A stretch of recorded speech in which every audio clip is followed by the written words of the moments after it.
It's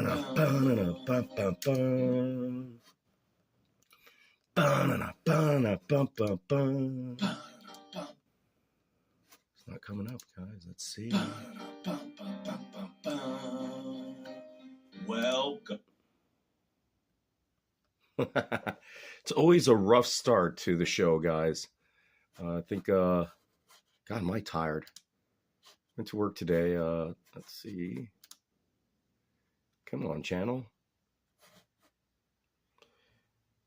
Come on, channel. No one's in the chat thus far. We're okay. We're okay.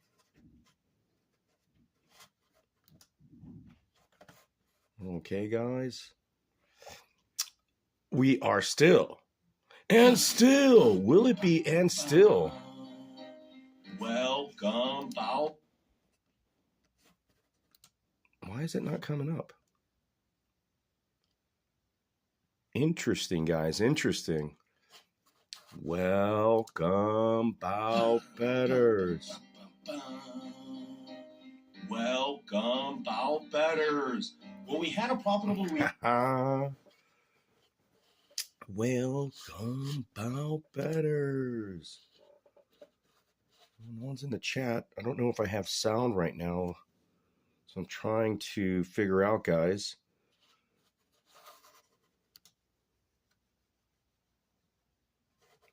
No. Why is this not coming up? Welcome, bow betters. Well, we had a profitable week. That is odd. That is odd indeed, guys. But I am live, but I don't know where I am live to. Am I broadcasting on my other channel? Is that a possibility? I don't think so. I don't think so.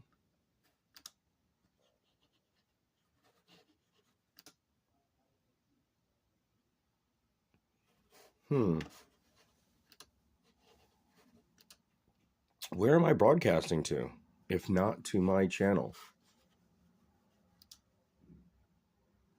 This is interesting. I have nobody here. Anyways, that's the smoke we got, guys. That's the beer. We're having some technical issues here, so give me a moment. Oh, that is odd. I've never seen this before. Welcome, bow betters. Why is it not showing me live? I'm obviously here.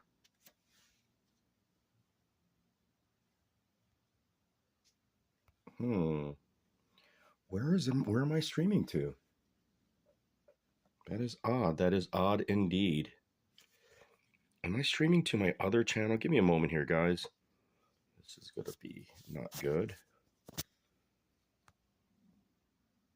Whose YouTube am I signed into?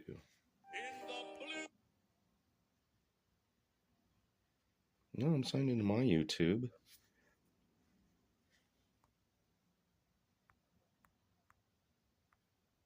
It doesn't have me as live.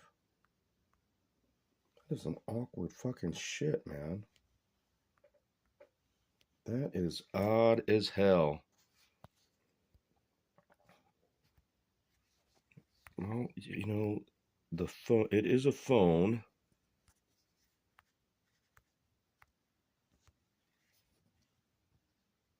No one's in here right now. I don't know if I'm broadcasting or not. This is odd. This is odd, people. Normally it would have welcome have live.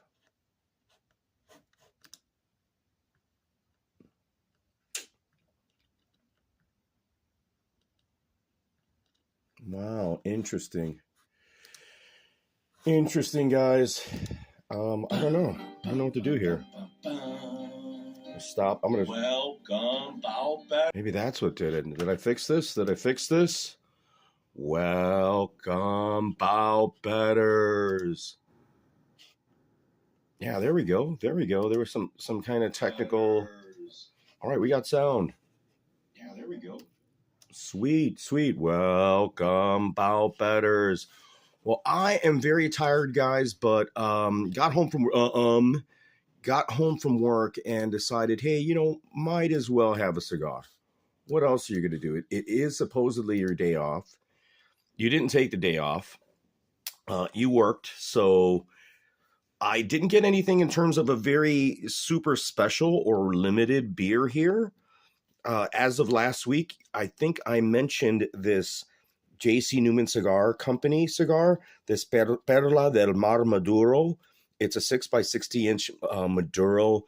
Again, I didn't uh, I didn't break it down. I didn't go online to figure out what the wrapper was, what its construction was. It's from the J.C. Newman Cigar Company, which is a fine cigar company. And I'm going to have it with the Two Brothers Artisan Brewing's Domaine Dupage beer. I went to not Binny's. I just went to a local spot. There were some options. This is what caught my eye on the beer. It's supposedly a French style country ale, whatever that means, but it's a cool can, very colorful, very nice. Hopefully it complements this Maduro, which I had last week, and we chose to smoke the other cigar rather than this one. So this week we're going to smoke this Perla del Mar Maduro with the Domaine Dupage Two Brothers. So Two Brothers is something that you could get anywhere. You should be able to get it at not only at Binny's, but just, I think, nationally. They are, I believe, out of Indiana. Let me look at the can here. Let's look here. If there's any sort of tasting notes. No, there's no notes. Pretty basic. I'm fairly certain it says Warrenville, Illinois, 6.2% alcohol by volume. Independent Craft Breweries Association. No tasting notes on it. Nothing about its construction. Just that. I thought that they were out of Indiana, but I guess it's Warrenville, Illinois, which I think is probably pretty much in the boonies.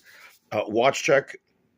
Simple Timex chronograph on the Strapsco yellow leather strap. Oh, look, it's so new, the strap, that it still has the film there on the clasp. Nothing too special about this watch except that it was very inexpensive. I wore it at work a bit, so it already got a bunch of scratches on the casing. But, these things are meant to be worn. They're going to get scratched up. This watch is one of the few watches that I took a loss on, or somewhat of a loss. It was only I believe I got it for under $60, and it's down at the $40 range. I might have shown this watch before, but I'm putting it on this yellow strap for fun, just to add some color, I got a little scratched up at work there, but just to add something a little different with this strap. So that's the watch check with the Timex. Product reviews, as Joey doesn't ever want any product reviews, but we do product reviews. We don't do real product reviews, we do beer and cigar reviews. Which I enjoy. What else am I going to do? It's sure we could talk. I could provide some structure, but this is a lot more fun for me. So without there being a huge audience, tons of participation, this I'm fine with this.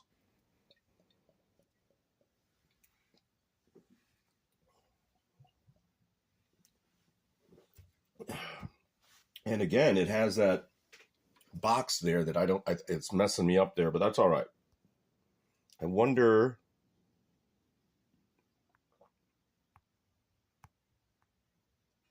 There, I added more boxes. Whatever that hell that means. So what's up, people? Welcome, bow betters.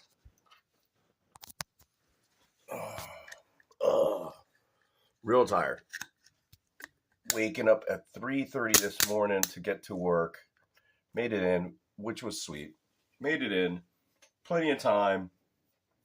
Beyond early. Oh, it still has that box there. I wonder if I could put something in there. I haven't configured it yet. I should spend the time to do it as a test. I had a couple of one Modelo already as a precursor to this Two Brothers beer. Looks like your typical IPA. Yeah, brown, more caramel. This is what your sort of standard IPA would look like, right? More caramel, more brown. That smells nice. It's not a citrusy IPA like we've been having for the most part the past few sessions.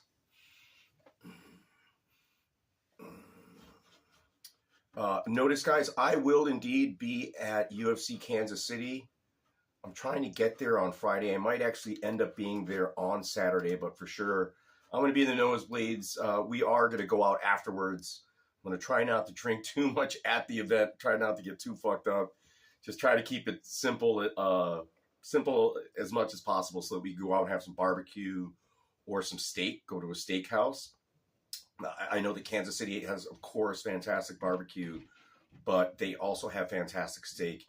If somebody has a recommendation, we've looked at a couple locations and did a little research on it. But if there's something that somebody has a preference for, that knows the town and says, hey, go here, you got to go to this place, not BB's, but go to this other spot, let me know in the comments section, or just come and say hello. I'll be walking around. I tend to walk around a lot when I'm at events. Yes, I watch the whole fights, but I tend to cruise around. I'll walk around the aisles. I'll be at all the beer stations. I'll try to get some food there. I'll say hello to people, try to find some fighters to say hello to, take photos with, et cetera, et cetera. So look forward. I look forward to UFC Kansas City. I think it's going to be a good card, good event. We could look at some of those fights too here in a moment. But of course, we have a big card this week. And it's interesting.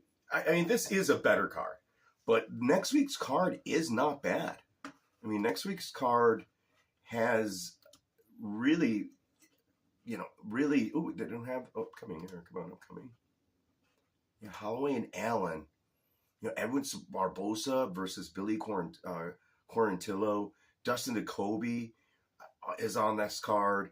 Whether you hate him or like him or hate him, Ian Cutelaba and Tanner Boser. Clay Guida, Hall of Famer, with Rafa Garcia. Bill Algeo is on this card. This fight between Brandon Royval and Mateus Nicolau, why is that not the co-main event? I don't know. I think that should be the co-main event. Jillian Robertson, the beautiful Canadian submission specialist, is on this card. Lando Venata versus Daniel Zellhuber. That's a good little line right there. I'm leaning a little bit on the Lando Venata, but Daniel Zellhuber's got some striking. They're giving him a chance. They're really trying to push these Mexican fighters. So really, really a decent card. Although this pay-per-view card for sure is better. It is better, guys. The Piedra Adesanya to Gilbert Burns, Jorge Masvidal, Rob Font, Adrian Yanez. Really good fight. Holland Ponzinibbio, another good fight. Raul Rosas Jr. is back. Really, really. Chris Curtis, Kevin Gastelum. Man, we should have jumped on Gastelum at dog money. I didn't pull the trigger. I didn't get my bet in to do that. Gerald Meerschaert, Joe Pfeiffer, really, really good card. Chase Sherman is now a big dog against Carl Williams coming in at short notice. Ooh, I'm very, very tempted on Chase Sherman there. Cynthia Calvillo, Lupi Godinez. That could be a lot closer than people think. I don't think Lupi Godinez should be a favorite there, but Cynthia Calvillo hasn't been performing very well, but has some good wrestling, and that's like Lupita Godinez's wheelhouse. So this is going to stay on the feet, where I think Cynthia Calvillo could have a little bit more of a reach advantage, although her striking is pretty mediocre. But I don't think Godinez's striking is that fantastic either. Probably might be better than Calvillo, and that's why she definitely is the upside there. Ignacio Bahamundes versus Trey Ogden. Bahamundes should not be at that number there. Bahamundes is straight kickboxer. I just don't know about that one. This fight here, Shailin Nuermbike and Steve Garcia is going to be a barn burner. That's going to be another good fight. And Jacqueline Armorin versus Sam Page, Sam Hughes, another good way to start off this card. But so really, really a decent card. A lot of good new talent and and old fighters that have opportunities, right? Chris Curtis, Gastelum, new versus old. Opportunity for Gastelum. He can still remain relevant if he wins. Holland Ponzinibbio is one of those fights that's not like loser goes home, but it's a big, important fight for both of these guys. I think more for Ponzinibbio than Holland, because Ponzinibbio is on the winning streak, but it is a gatekeeper sort of matchup. You know, Rob Font versus Yanez. It really is for these fighters are fighting for not just for money, but for their future spots and their future opportunities in the UFC. Very nice hints here. Not, again, this Maduro doesn't have a ton of oil. It has more of a character looking like the beer. I didn't even see how I looked on screen, if you could see me at all. I just started chatting. I didn't look at the placement of anything. And I just started talking shit. Just went going. Just out of the gate. Just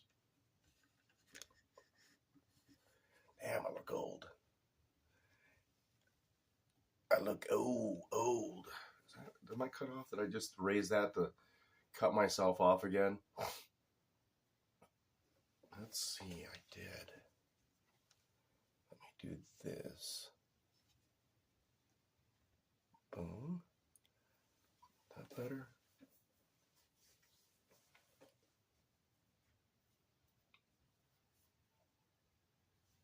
I don't know if that's any better.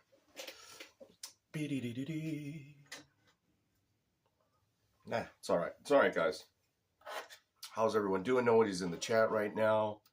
Again, always solo. Got to carry the show.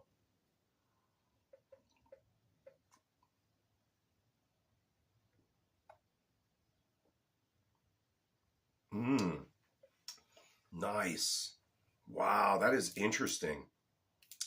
That is one interesting IPA. Very different, but traditional. Traditional in the sense that it has that hoppy finish. It doesn't have citrus, but there's something else there that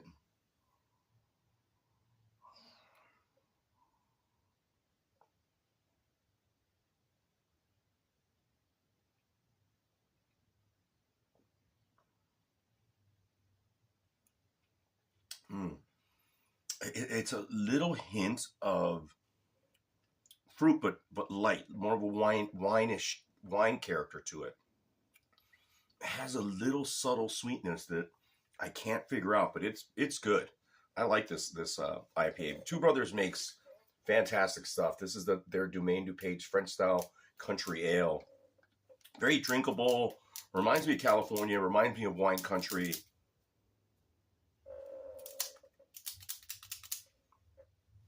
I made a little sangria. I was going to have this cigar with sangria. If you've never made sangria, sangria is an easy thing to make. We're just basically talking fresh fruit with wine. Preferably your cheapest wine you could find.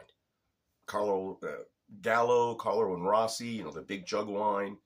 You mix that in with the mix that I have right now is apple, mango, strawberry, and apple, mango, strawberry. What else do I got in there?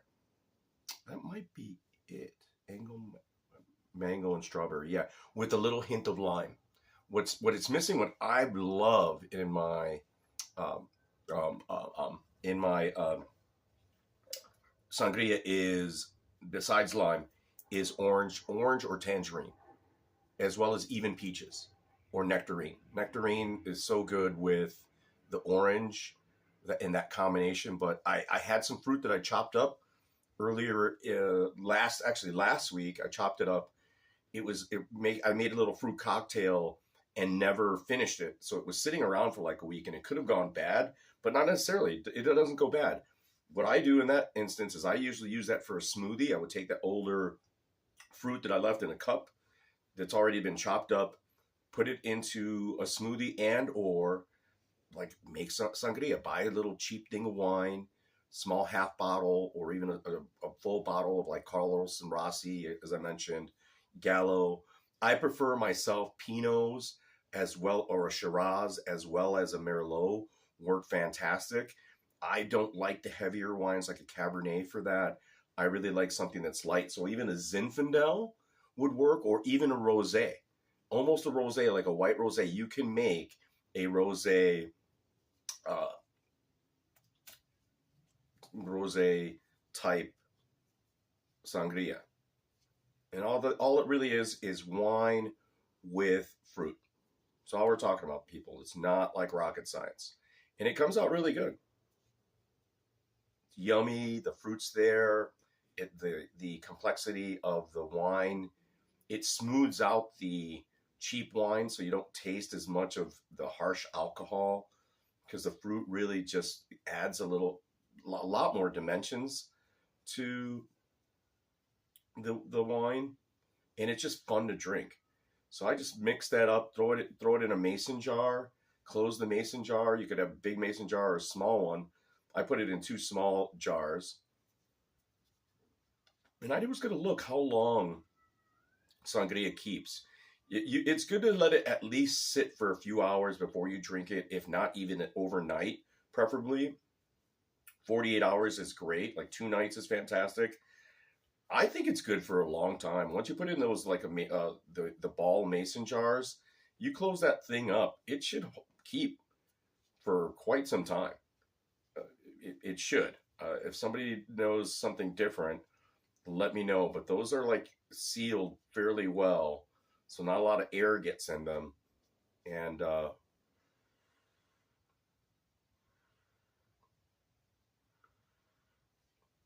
a really nice aroma to it. There should be props out on Rivers Sportsbook as well as DraftKings. I don't know what people are leaning towards here. Is this a finish card, or Adesanya has become this perennial decision maker of late?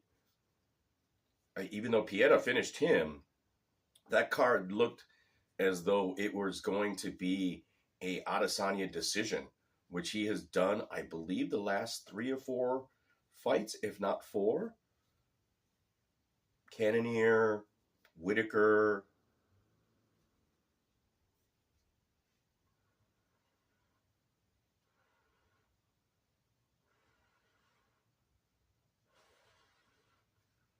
Did he go? He went to decision with Gastelum, right? He went to decision with Gastelum.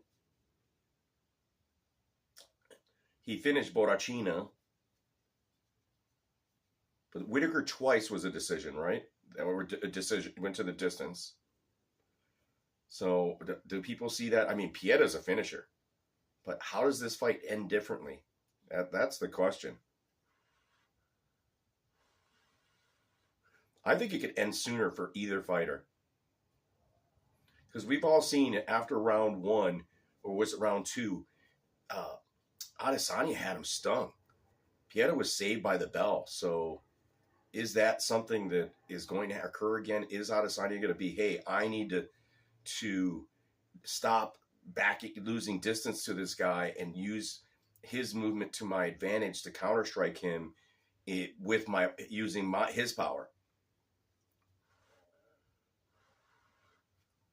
Because Pieta did a very good job of hunting him down, and Adesanya did a very good job of counterstriking that bout. We've watched the bout again and again, a few times, and Israel Adesanya was doing everything right until that last round. He got stunned a couple times with a couple left jabs. That left hand stunned him. He just started moving back way too fast, way too quickly, and Pieta it seemed like Israel Adesanya just fell off with those hits. It just took his power meter off, and he stopped moving. He moved backwards, but he didn't move laterally, and he just didn't have his awareness about himself. That's the power that Pieta has, though. That left hook, everybody knows. He knows. Adesanya knows it's coming, but it's just like you can't do shit about it. And Adesanya is quicker, much quicker, had really just better hand movement and better movement in general, but Pieta still has that constant pressure. And that left hook is is the one-touch type hook. That's a one-touch punch, which Israel Adesanya doesn't have. He's more of a volume guy. So can he get a finish early? I don't think so. He almost did, but Pieta has a chin. And then you could say that Adesanya has a chin too.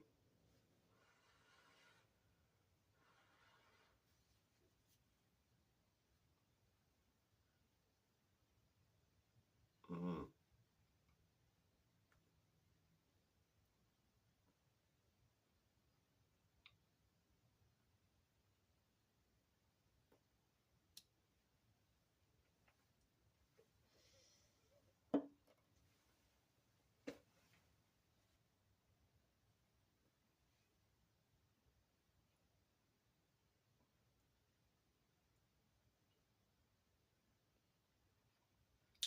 Perla del Mar. Very, very nice earth tone, good leatheriness. Oh, yeah, not just the beer.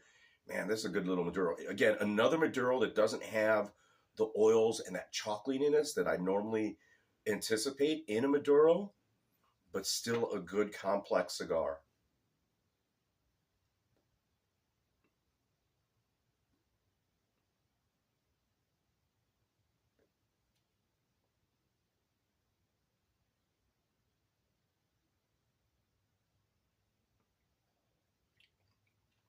A lighter bodied smoke.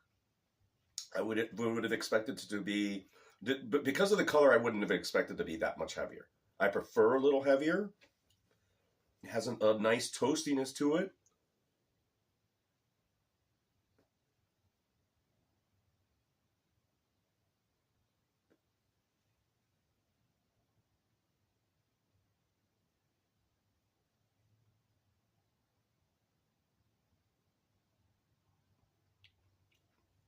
Very soft flavors.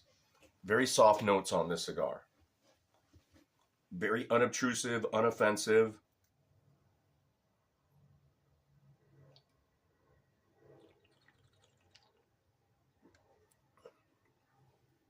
Mm, that's nice.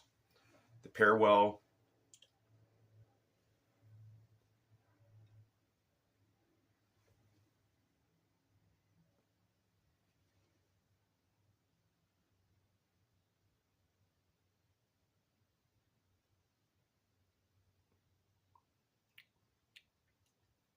More of soft earth and soft leather.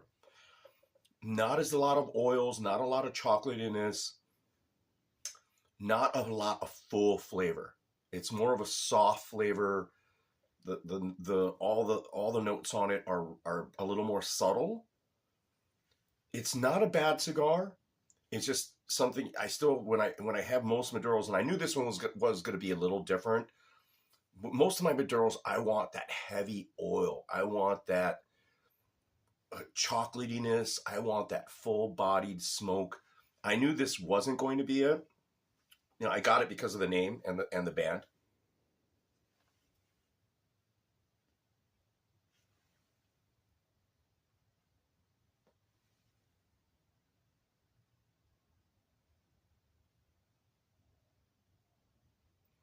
I forget the price point that we were at with this.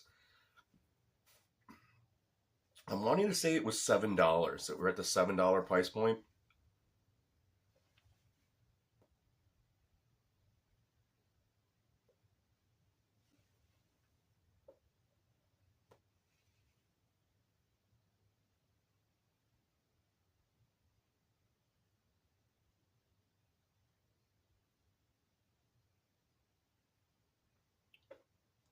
Very soft cigar. Some of the oils are starting to develop there on the end there. Let's see how it changes.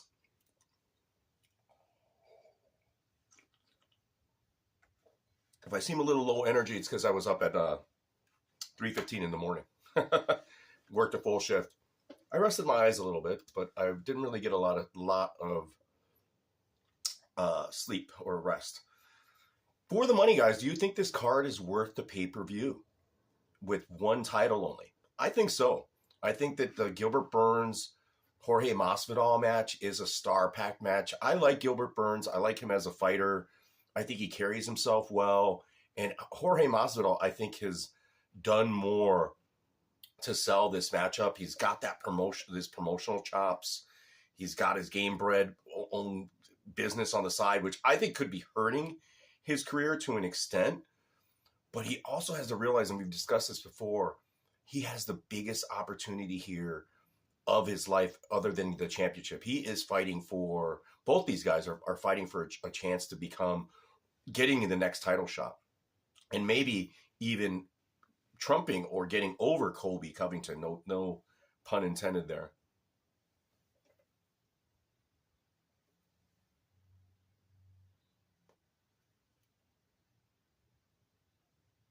And I watched that bout with Nate Diaz, Masvidal's last win. Man, he really pieced Nate Diaz up. He stuffed all the takedowns. In the clinch, he was elbowing and didn't allow. I'm not saying that Nate Diaz has like any kind of measure of great wrestling, but he managed to, and he wouldn't have to do it with Gilbert Burns. He just managed to stay and avoid Nate Diaz's guard. He didn't get down there. He stuffed every takedown, I believe. And in the clinch, he was hurting Nate Diaz, and he stayed in the clinch. Where I think with Gilbert Burns, Jorge has to know the game plan here. I wouldn't say that Jorge has a poor fight IQ. It's just like the last fight with Colby. We all know what Colby's going to do. And Colby's just so good at his MMA wrestling. He's better than Usman at it, right? And the volume and just the tenacity and the pace that he puts on everyone. I think he's a handful for everyone, including Rocky, including Edwards. He's going to be a handful for Edwards. But I think that Jorge Burns' wrestling is nowhere near that level. His jiu-jitsu is fantastic. And I like that he's finally using his jiu-jitsu again. But we see how, guys like Damian Maia and even some of these, you could say Oliveira to an extent. He doesn't have the best wrestling. He's just an opportunistic. Guys go down in his guard. They stun him, they hit him, they go down there. It didn't happen with Makhachev, but it's different for Burns. Burns has got a great fight IQ. He's a coach himself. I got to imagine that he's been working on his wrestling quite a bit, and his hands, and his boxing. He's with Henry Hooft, who's a fantastic kickboxer. I think if you guys remember the old K1 days, Henry Hooft was one of those guys there. Dutch kickboxer, just fantastic coach. But it Burns strayed away from a lot of his jiu-jitsu, his base, which I think he's revived himself in. So I think that Jorge is just, if he could keep this on the feet, I think Jorge has a definite ability possibly to even finish Gilbert Burns.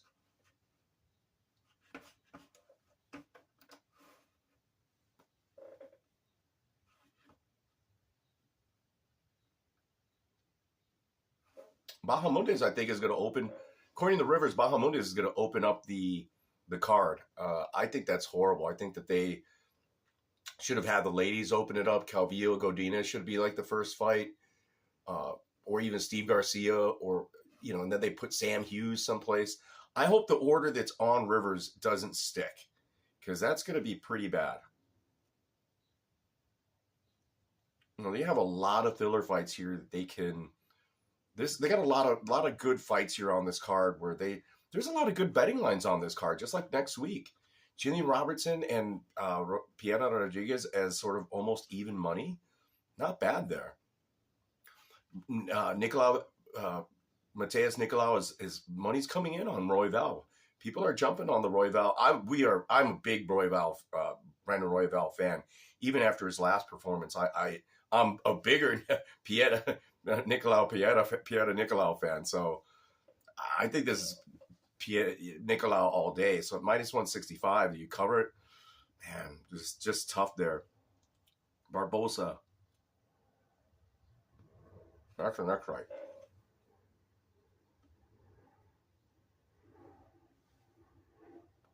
I was in the wrong spot, guys. Yeah, they're gonna put Rosas Jr. possibly as the co-main event. Man, they are coming out. What is Rosas? And there is Rosas.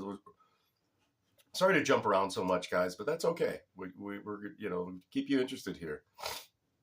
Rosas submission plus 175.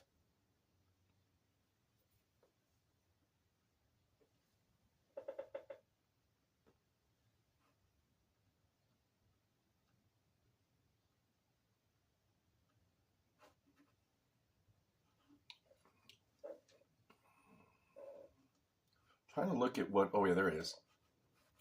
Rosas Jr. to win by finish is plus 132. I think that's the way to go. If you get on Rosas, I think that's the way to go. But let's see what happens here.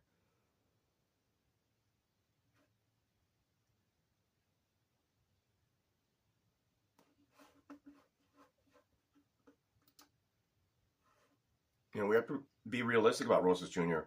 They're pushing him like Patty the Batty. And I don't think this is a time that they're giving him favorable matchups.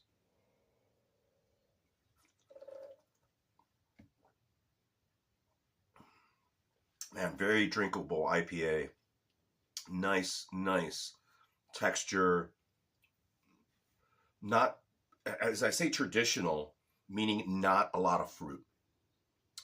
I think that it's not in a wine cask because it doesn't have that strength in it, but it really is. It's more of almost like it says a Domaine Dupage, a French style. It has almost also a Belgian slash German sort of characteristic to it. Very European.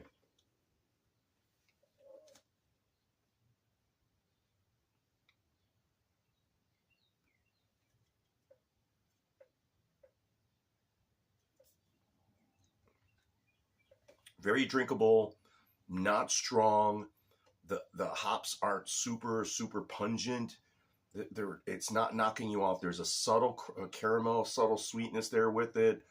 You don't taste the alcohol aftertaste, and the hops aren't super strong. They're not super defined, where it doesn't have any bitterness at all. Very smooth.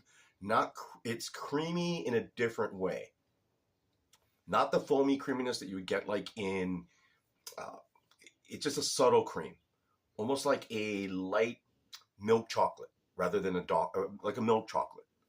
Very soft, subtle sweetness.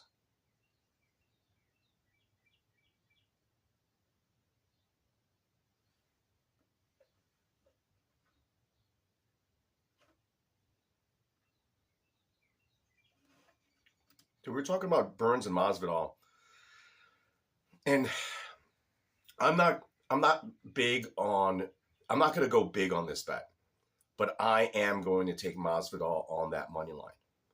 Right, I'm going to look at that yes to go the distance at plus money, or at least possibly the over 1.5 at minus 182 in a possible parlay.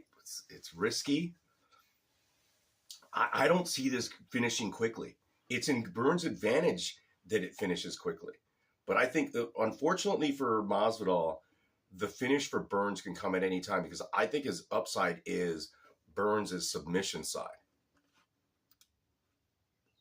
If he stays true to what he believes, Burns by submission at plus 230 doesn't pay a lot, but they're showing that as a probable, considering that his decision line is plus 175 and his TKO line is plus 350, right? So Vegas is somewhat leaning towards what I'm implying, that Burns is strong for a finish here. And it's 3 rounds, and they have it not to go the distance at minus 167. So I think it's Jorge by TKO or Burns by sub. And Masvidal by TKO is a nice meaty number at plus 650. A lot of meat there at plus 650, man. With the money line already being plus 370, I might have to.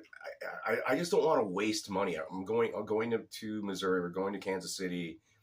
Even 40, 50 bucks, like 40, 40, 20 or 30, 20, 30 on the money line and 20 on the TKO. The 50 bucks is a risk, right? But my main play here, and which I think you guys already know, I've mentioned it last week. You go back and look at the the content from, or the sip and smoke from last week, we did talk about Ponzinibbio and Kevin Holland and how I feel about that particular matchup, and we're going to discuss that in a little bit here. But I probably will do something small on Jorge Masvidal. I think it might be a waste of money. I think he has his one foot already out the door. His behavior, the way he is on the Embedded show, and yes, I take stuff and make opinions on that. He seems like he has other ventures, other things going on. He's making money other ways than him being himself fighting, right? I think that he's had a long career. Guy was in Strikeforce, right? He's been in MMA. I think they mentioned it in the Embedded as long before Rosas Jr. wasn't even born when Masvidal got into MMA. He had his first professional MMA fight. Rosas Jr. over close to 20 years. We're talking about 18 years. 18 years in MMA. I mean, he looks good. Masvidal. No, I mean, it looks like crap. He looked a little heavy, but for his age, Masvidal looks good. It's just, can he avoid the submission and the takedown, and maybe avoid the submission, but then Burns could just lock up something, even in a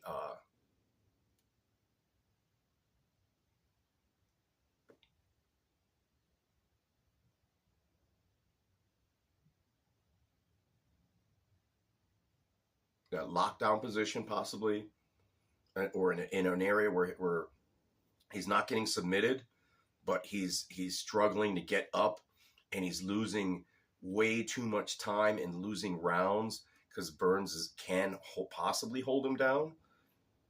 Not using his wrestling, but Burns, but using his jiu-jitsu, just in a lockdown or something where he's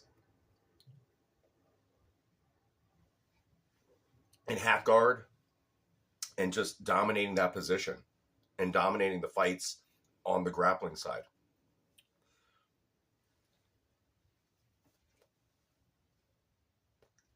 My intuition tells me to avoid it, but my gambling nature thinks the line is way too wide. Even though Masvidal has been losing of late, Masvidal still is dangerous on the feet. And who was he losing to? Right? He was losing to the two top people in the division other than Leon Edwards, other than the now champ. We've seen his most recent outings, we've seen him against Usman and Kobe Covington, which are just brutally, super good jiu-jitsu guys. He got knocked out even though by Usman, though, which was surprising.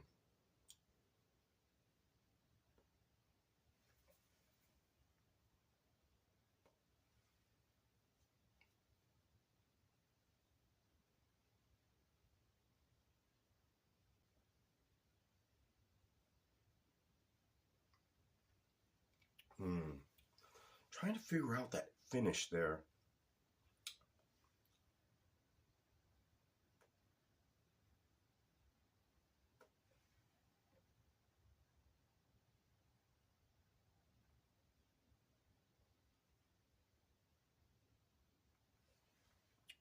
Has just like the beer, a very slight sweetness to it. So ever slight. It does well because it's neither the beer nor the cigar are so pronounced, right? It's not super fruity, and the cigar is not super sweet. It's not super chocolatey. It's not super caramelly. It's not super creamy. Just like the beer is the same way. It's not super creamy. It's not super caramelly.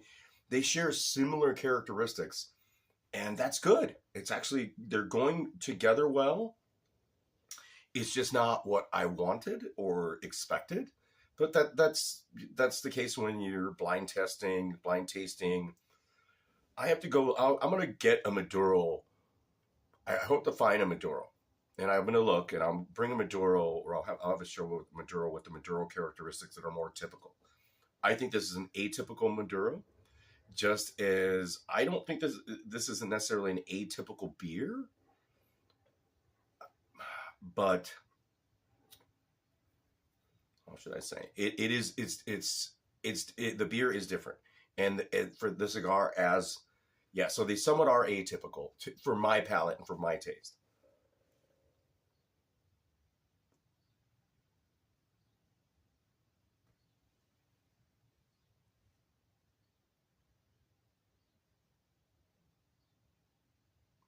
This cigar doesn't smoke. The flavor notes, the doesn't, is not typically like a Maduro. Typical Maduros for me, the ones that I enjoy, heavy oil, lots of chocolatiness, more full body. This smokes more like a very good Habano, a very good dark wrapper, but not a Maduro. I don't know if that's the lack of aging. I don't know where the wrapper is from, if it's a Dominican, what the fermentation process was, the aging. I don't know any of that. I didn't look it up, but again, I got it because of the band. Good price, looked a little different. I wanted to try it. Construction's really good.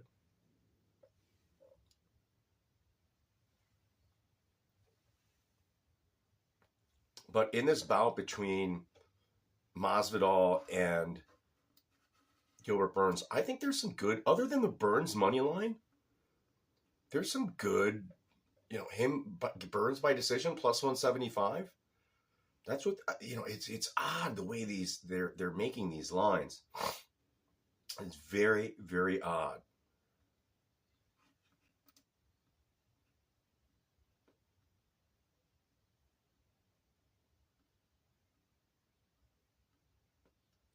Burns round 3 decision plus 120.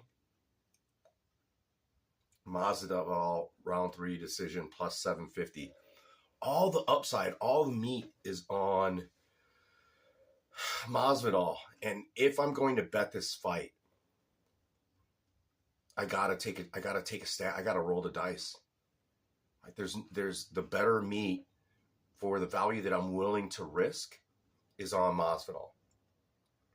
Because in this bout, the most I want to bet is like $50. I'd like to split it up between one of the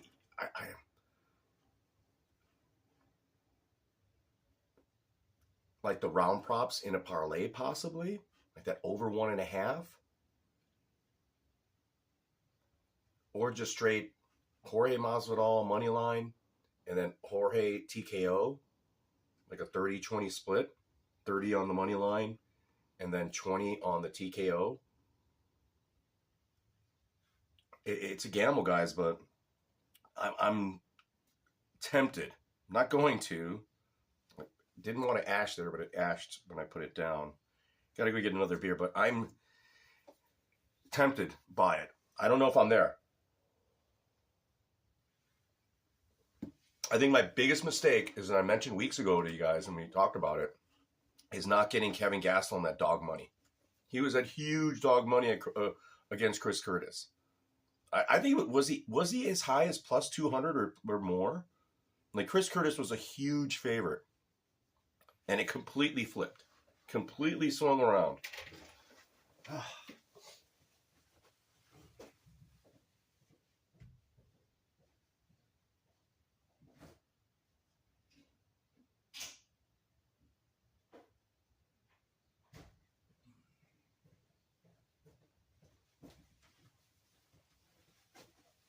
I was going to make the sangria in front of you, but I want to show you the sangria that is in there. Right? So there's a Merlot in here. You can see the chunks of fruit. Hopefully you can see that. The Merlot is, in fact, a little heavy. Like I said, I prefer like a Zinfandel or a Shiraz even. Right? You see the fruit in there? Right? I prefer something like that. And you just pour chop up the fruit. You see the chopped up fruit. Apple, mango, strawberry. Would love to have even just a couple chunks of lime in there, a slice of lime. And I really miss peach or nectarine and orange. Orange is key. Orange is key to the sangria. And I would almost say that it isn't sangria per se unless you have orange. And the deceptive good fruit to put in there is that apple. That apple really just does wonders because it's that heavier fruit it just keeps better. But there's nothing with rind in here, and you want some of that rind. You want that, like in a beer. A lot of the flavors, when it's citrus, they're not putting a lot of the juice of the fruit in. They're putting the lemon rind or the rind of the fruit, right? When they're doing some of these citra heavy beers, they're using more of the rind, especially orange and lemon. Like lemon rind is very big, and orange too. But so we got that there. That's how that looks. Put it in the mason jar, seal it up. Just simple wine and fruit. You could even throw some water in there if you needed to. This is all wine.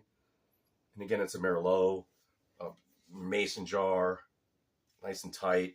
I think this will keep for a long time, especially in the fridge. I bet I keep this for weeks in there, and then it's still going to taste good. But yeah, that's the sangria, guys. And we're getting close to summertime, close to spring. I just wanted to find a way. I don't like wasting shit. I didn't want to throw the fruit away. Like I said, I could have made a smoothie, but I'm not a health guy. I used to sort of be somewhat of a health guy, but I'm not really a health guy. So what am I going to do with it? I'm going to make some kind of alcohol out of it.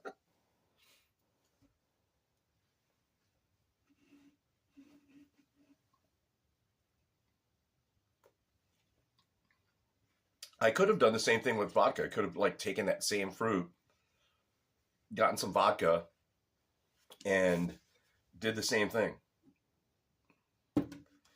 Shout out to Illuminated Brewworks. Illuminated. Go to their website. Check out their stuff. We already know about the illuminated beer. When you go to these wineries, breweries, it's good to grab these things. You get to use their coasters. Reuse their coasters at home. Grab a couple, take them home. They don't care.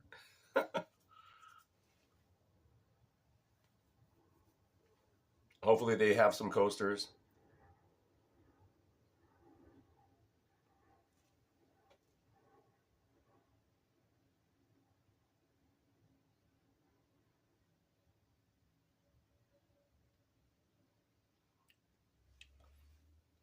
I don't have real news with me today, so it's a little harder to carry the show without real news.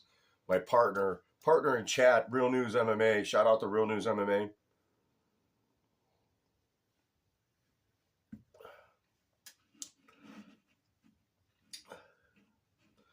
Let's go to the top.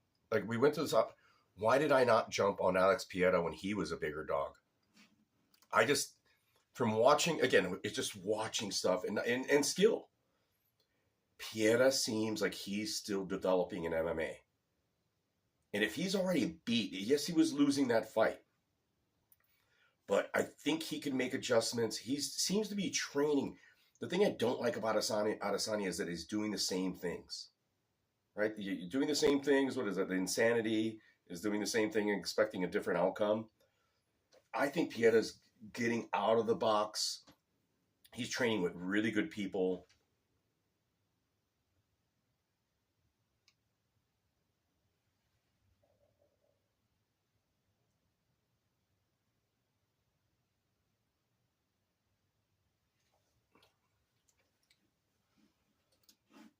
I know my buddy Brian joked about Pieta by submission.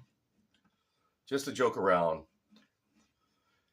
Adesanya this is going to be even money, I think, by Friday. Adesanya is now only minus 143.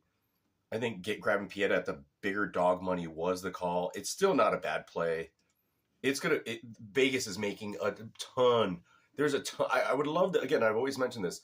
I would love, just like in horse racing, where you see the volume of bets, I wish that the bookies wouldn't do that. Because if you saw the volume of bets on each particular prop and or bet or fighter, it would be too much information that you could use for your advantage.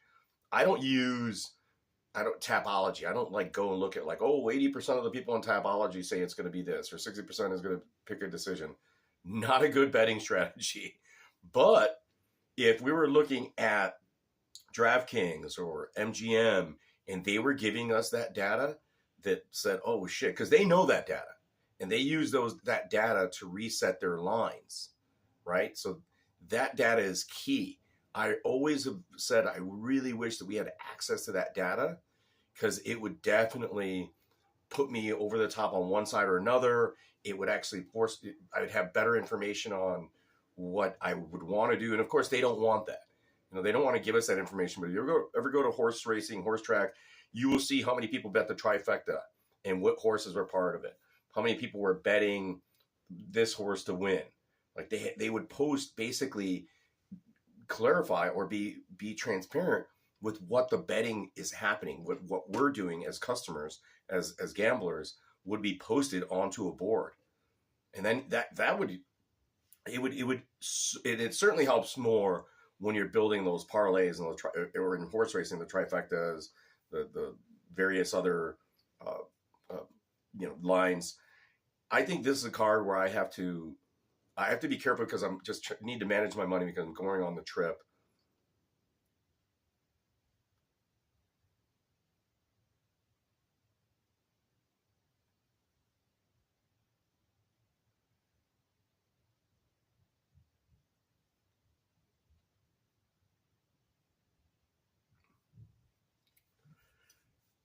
What I find interesting is how the fight lines on the totals props go.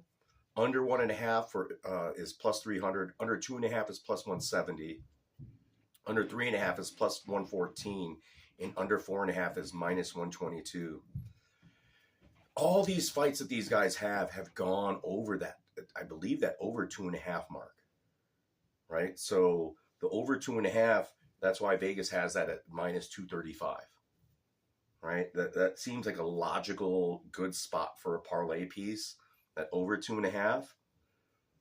But something in me thinks that both fighters are going to approach this differently. I think both fighters might come out a little faster. Irzo may not want to do it, but I think Pieta is going to come out more aggressive and try to get that early stoppage. And Pieta, a lot of people going, Pieta like went to the distance with Bruno Silva, or at least went long with Bruno Silva. Yeah, I went to the decision with Bruno Silva. He finished Strickland fast, man. Wow, 2 minutes and 36 seconds. He went over Raul Michelides.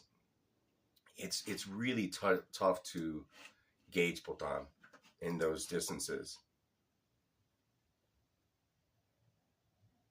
We gotta.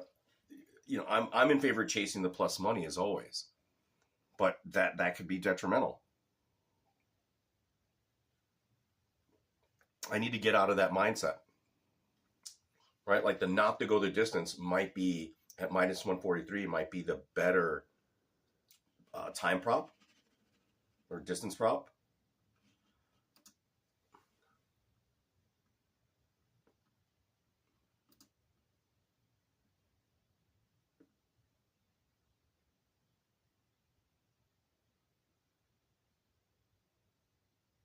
Here's something very significant. Adesanya to win by decision, plus 540. Big meat. Whereas Pieta to win, by decision. Whereas Pieta to win by finish is plus 185. Oh, no, I'm sorry. That's Pieta by decision. Sorry, check that. I'm sorry. Adesanya decision is plus 180. I was about to say Adesanya by decision at plus 540. Woo! Jump on that shit.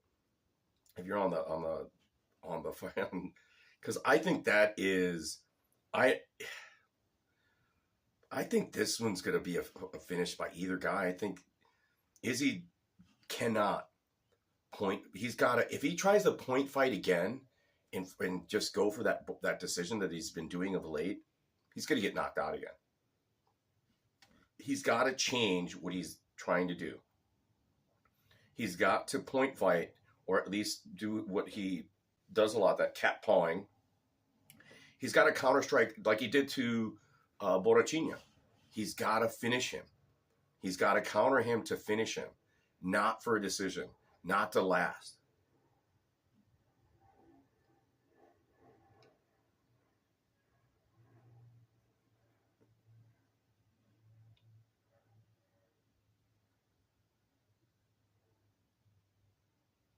Very interesting lines here, guys. Alternate winning method, a decision, either fighter, plus 110. A KO, either fighter, minus 143, and a submission, plus 900. Very interesting stuff.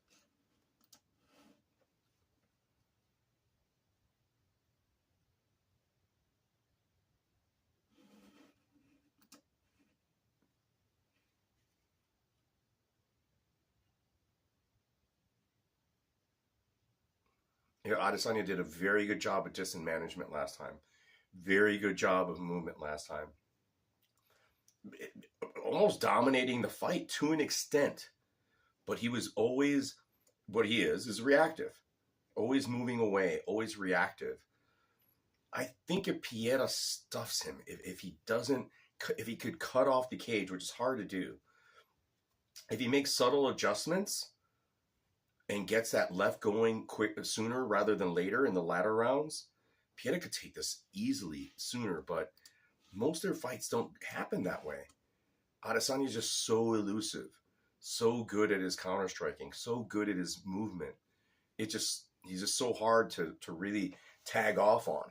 He's got good head movement, great eyesight, great reactions.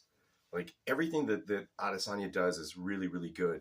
I don't care if someone might think that he's boring or that he isn't the finisher. I think people are just wrong about that. His fight IQ is very good. I think he was stunned in that last round and he got disorientated, which threw off his equilibrium, and he got sort of lost in the mix there. And I think that could happen sooner if Pieta pours it on him. Adesanya is not a good nail. He's not. So if Pieta comes out there, that's why I'm liking Pieta TKO plus 210. Adesanya TKO is plus 335. So Pieta has the TKO upside. Brian's pick, the Pieta by submission, plus 2,400. Ironically, Adesanya has a better submission upside at plus 1,400.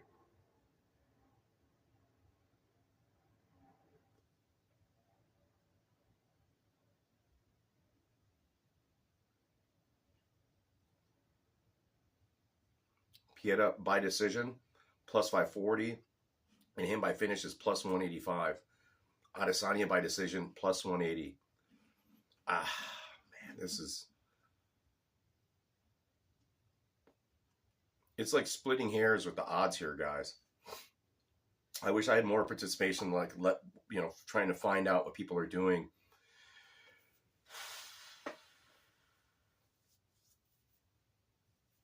I mean, if you're on the Adesanya side, do you just cover the money line at minus 143? No, I think you go for him for the decision or that TKO. I think either fighter by decision or TKO here is the more likely play. And I like that both the Pieta decision at plus 540 and him by TKO plus 210. Either fighter by TKO seems to be a decent play there, but I might just stay away. I wish I had more of a better take or look at this thing, guys. That's why the decision is plus 110. But look at the TKO. Any fighter by TKO minus 143. Both fighters have pretty good chins. Just because Pieta has that number and he's done what he's done to Adesanya doesn't mean that Adesanya has a poor chin. Like, he didn't go down. He wasn't knocked out in this particular MMA bout. This is interesting. The lines are closing, guys, on the money line. And hopefully near fight time, I would say if you're on the Pieta side, you should have grabbed them earlier or grab them now and wait till fight time. And if you're on Adesanya side, grab the money line and then do the same 30-20 percentage split, like 30% of what you want to bank on the money line and maybe 20% on a TKO or 10% on the prop, right? So say your unit is 100. I would do more than 30%. I would do 60-40 split. 60 on the money line and or no 70 on the money line. Yeah, 70 on the money line, and then 30 on if your unit is 100, and then 30 on the TKO for either guy to split up what you're doing. So with Pieta, 30-20 on the TKO, or I'm sorry, 70-30. 70 on the money line. 70 on the money line. And 30, which is $100, will net you $143 on the Pieta side. Not great, not horrible.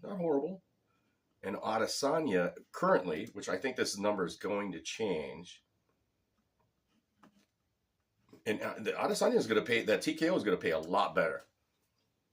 So you almost might, or just do the Adesanya by decision, which is plus 185. But I don't think Adesanya wins a decision this time.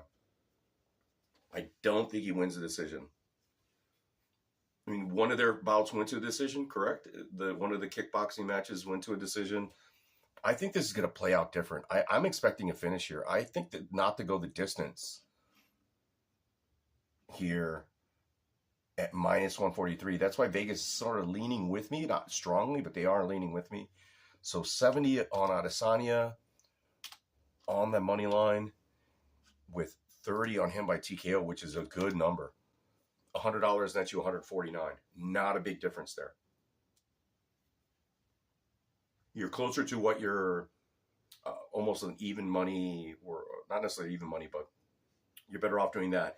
And remember, guys, there's also same fight parlays that they might be offering, right? I think that is likely, but I'm not there yet. I'm not going to be betting that.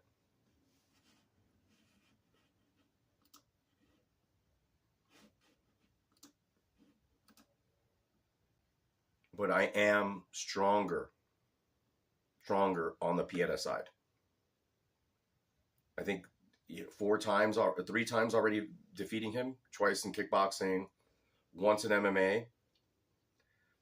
It's just hard to go when someone's got your number, they got your number. It's like whether I mentioned this before, wrestling or something else, it's hard to defeat somebody that's beat you 3 times and you got to face them again. That is really hard to do in any fighting sport, any combat sport. That's a challenge.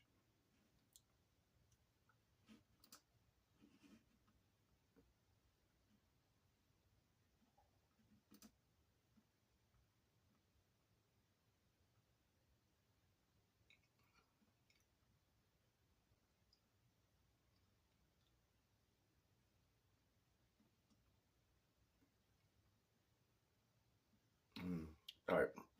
Bahamundes. I think another fighter that's being set up here.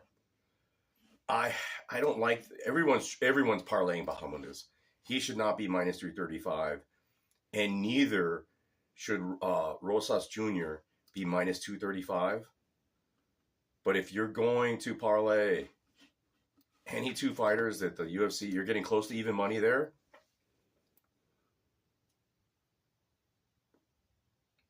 That is the parlay to play.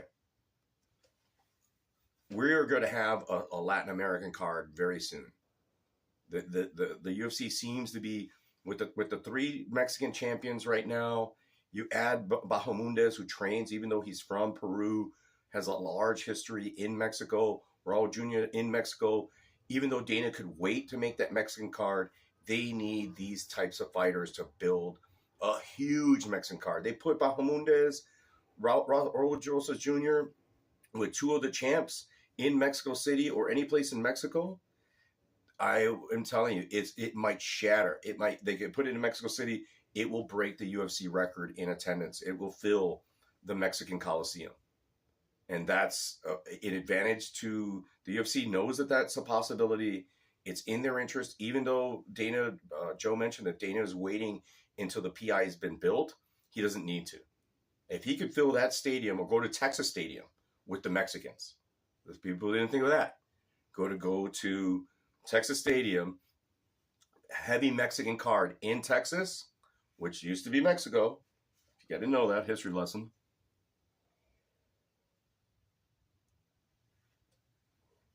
Those guys are not losing.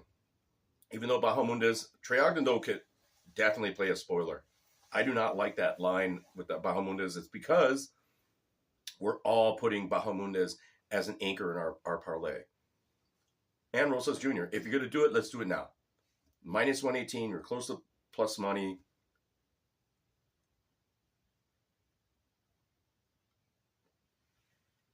My problem is that my two main plays are on two dogs, right? So do I split my money with Bahamundes and Rosas Jr.? Let's just say I put a unit on that parlay. A unit wins me $85, which is not bad. I'm just not confident in that Trey Ogden Bahamundes. Ogden come out there. Bahamundes can take a punch, and he's a good kickboxer. He's training well, surging. That's why he's minus 335. I just don't like that price for Ignacio Bahamundes. And Rosas Jr., I think over Christian Rodriguez, they're giving him one, man. You know, you could almost, he's just at that cusp where I wouldn't hate my boy Danny, who was a big level gambler, who's going to put, I bet he puts 10 grand on him. Yeah, I bet he puts the 10 grand to win $4,300.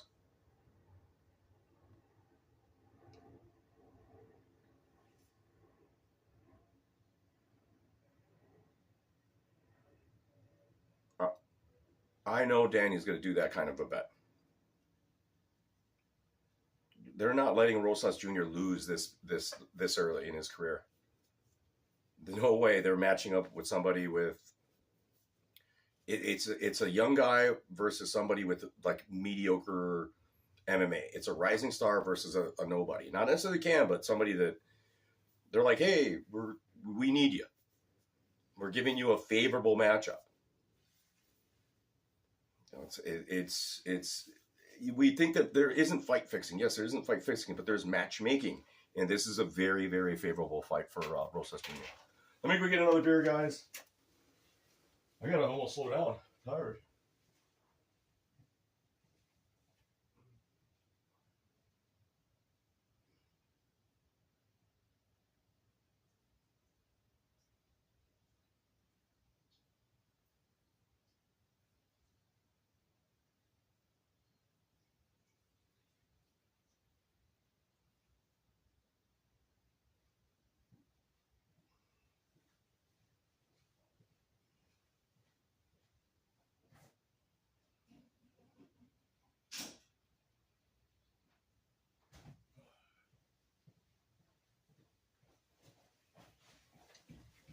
I'm liking that two-piece, guys. I'm liking that two-piece.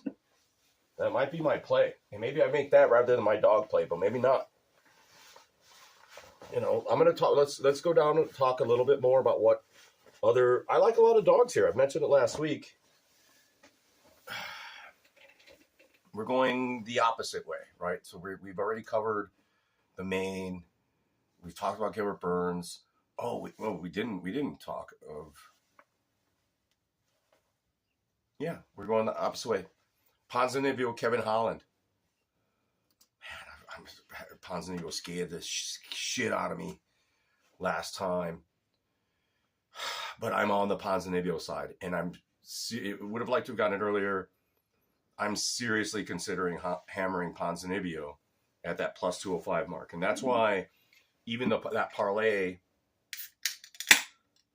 scares me, because I have a limited bankroll that I'm going to be working with. It's a lot smaller, just like last week. I just didn't have the bankroll. I was working with $200, And so I split that $200 out. I have to look at what my expendable cash is. Guys, always bet within your limits. Talked about that. Don't have to be a high roller. Just got to come up in the positive. Come out in the black with your investment. Think of it as an investment. Gambling, yes, but an investment. Come out in the black, you're fine. You win your $200 when you start with $200 at the end of the night. Walk away with the 200. Be happy. Sure, other people are making more money around you. Other people are doing better, et cetera, or whatever.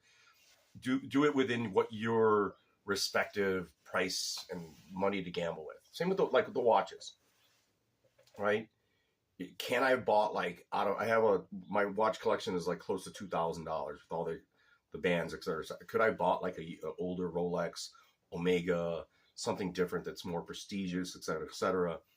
Or is it better to have the 10 watches? I like these affordable watches that I have a lot more flexibility with them. I have a lot more style options. That it works for me, right? And I didn't have to spend a fortune on getting that one watch. And in the end, when my son inherits it or I die, there's the whole little, wow, look at all these cool little watches that I have. Rather than that one cool watch, I have 10 cool affordable watches.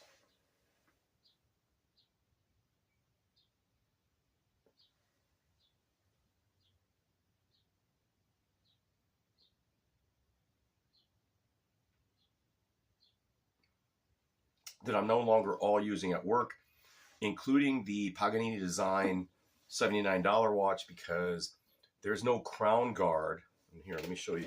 Like, there's no crown guard on this watch, right? So when I wear this at work, if something hits this piece here, this can easily break.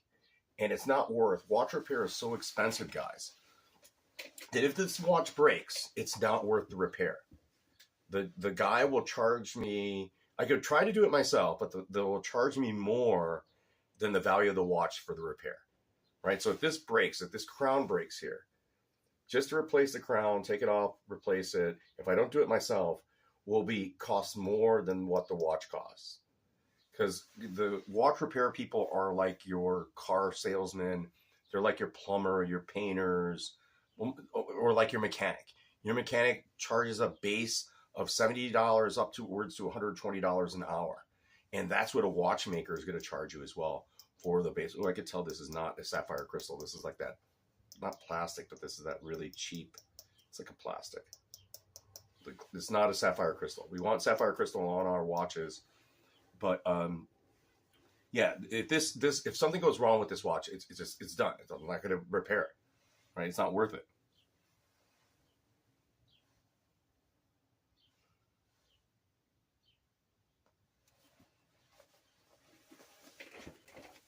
No. Oh.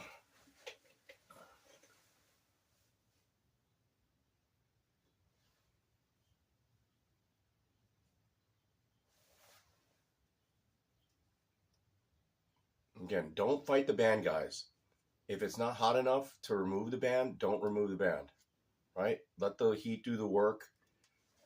I can still smoke it a little bit further. The cigar hasn't gotten very hot. I've been smoking it fast because we're drinking fast, smoking fast. It hasn't changed a lot in flavor. There's been a little more oil, but not a ton.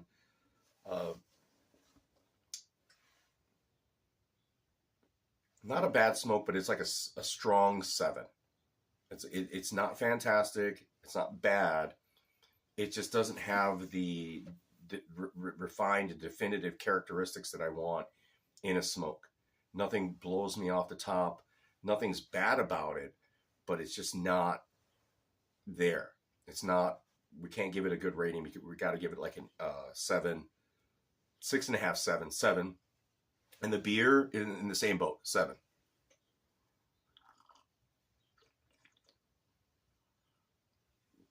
Nice, smooth, very drinkable, soft hops.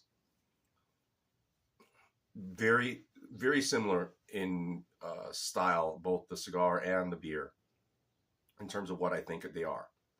They are what they say they are.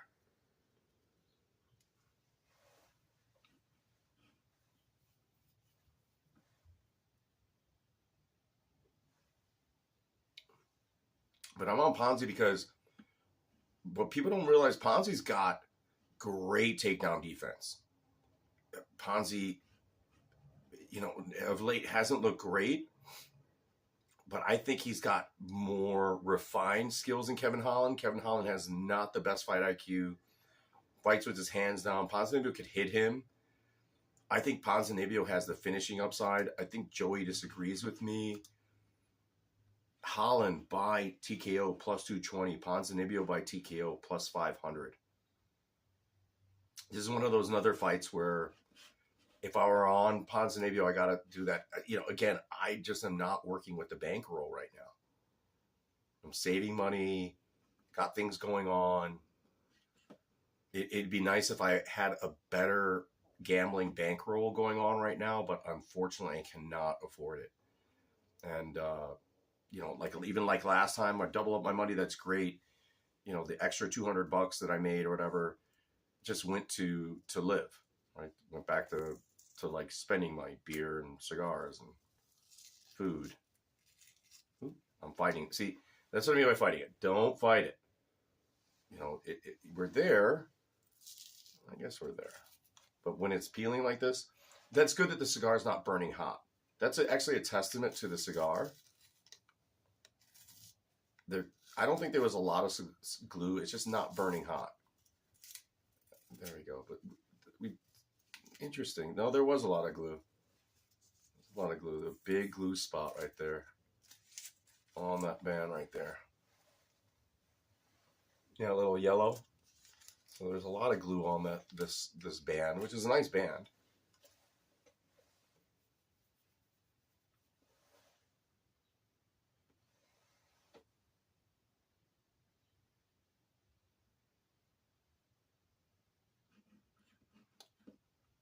This is a decent parlay guard, guys.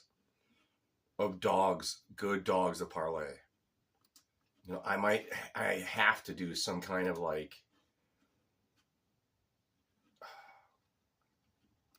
Trixie with 3 dogs. Boom. Actually, not with 3 dogs, but a round robins of dogs with one favorite. The Yankee, but not at a lot of money. Let's say it like $55 on a Yankee of Chase Sherman, Gerald Mearshart, Santiago Ponzinibbio, and Kevin Gastelum. $55 to win 9 close to 1,000, $980.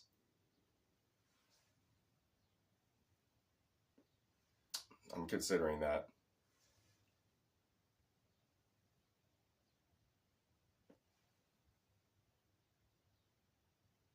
Or you don't have to do 55. Let's just lower it down. Let's lower it down to $33.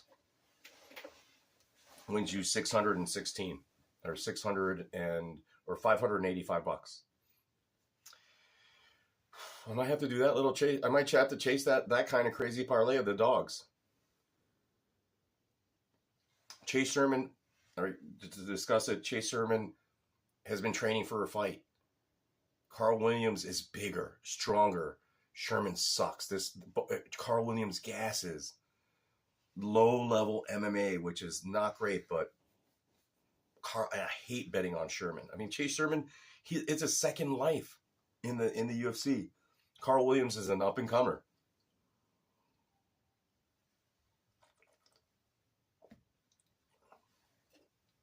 Chase Sherman avoids that takedown, survives the first round. I think he could win this out, either by decision or even by a finish on his side. Like, Carl Williams is a round one type person. Gas is hard. Chase Sherman gets knocked out in one round, though. He could be knocked out at any point. Not the best fighter. Joseph Pfeiffer, man. Dana's love child. That's Dana's boy. But Gerald Mearshart has like raw skills. He's surging. Yeah, he got starched by Khamzat, but Mershot's improving and has the jiu-jitsu upside. Joe Pfeiffer is not going to want to go to the floor with him. And Mershot, deceptively great jiu-jitsu. Like, he didn't get a chance to do it against Khamzat. Khamzat didn't want to, like, use it. He got tagged. He got starched. But I wish I would have on Gerald Mershot weeks ago too. I didn't beat the line movement there. I'm leaning on him. Same with Ponzinibbio. Kevin Holland, another Dana White darling. This is a card. Chris Curtis, Dana White darling. This is a card of fighters that Dana White loves and needs. The UFC needs these fighters. They need a Carl Williams. A great story. Joe Pfeiffer. They need Joe Pfeiffer big time. Big time. Kevin Holland, they need him still in the UFC. Great personality. Great fighting style. Always a big show. Has power. Big, long arms. Fight or die kind of guy. Ponzinibbio too. Kevin Gastelum, fight or die. Chris Curtis, fight or die. I missed the line when Gastelum was a dog. That would have been the play just on the money line.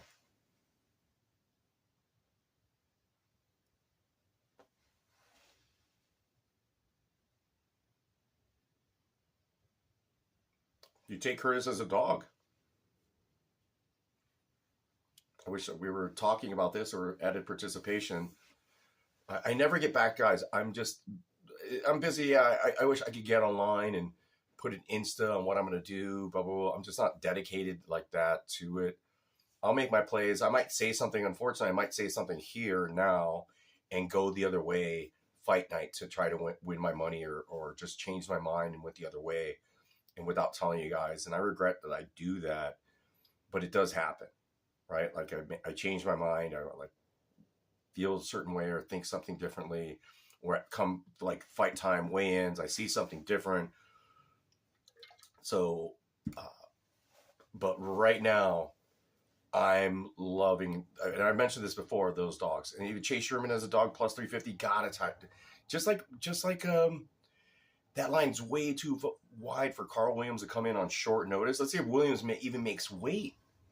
He's got to make weight.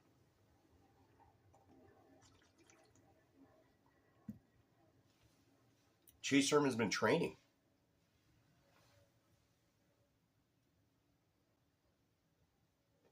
He also is at Henry Hoof's camp over there with Gilbert Burns that we saw in the embedded episode. So Chase Sherman has the upside in terms of experience, just the seasoning, and Carl Williams, not fantastic on the feet, big power, good wrestling, good grappling. He could definitely ground and pound Chase Sherman real fast. If I were Carl Williams, round one, because he gasses too. Carl Williams has no cardio. Round one, I'd fucking strike, take him down right away and fucking ground and pound. And Chase Sherman's almost like a round one or bust guy too, but not necessarily. But yeah, not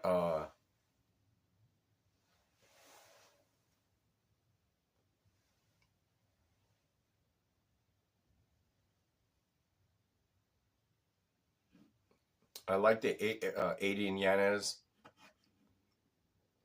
Yes, to go the distance is minus 110. Not to go the distance, minus 120. I think Yanez has the upside of finishing Rob Font. This fight is going to be closer than people think. Either way, it's going to. It definitely. I agree with Yanez when he mentioned it has the likelihood of being fight of the night. Yanez might be a good parlay piece. I like Yanez on this. I think Yanez has the better kickboxing. He fights with his hands down, though. He can be hit, especially early. Man, I just wish. And Yanez never goes to the ground, even though he has good jiu-jitsu. Look at his ears. He's got the fucking cauliflower ears. Those ears are. He's got a good ground game that he doesn't utilize. Like Kevin Gastelum. When was the last time you saw Kevin Gastelum actually take anybody down? He's a wrestler. Doesn't take anybody down.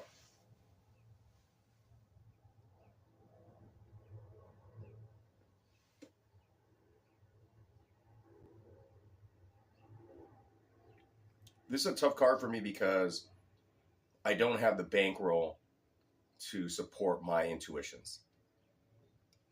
After I play the dogs in the way that I want to play them, I don't have a lot of room for parlays, props, and other things. So I'm just in a tough spot.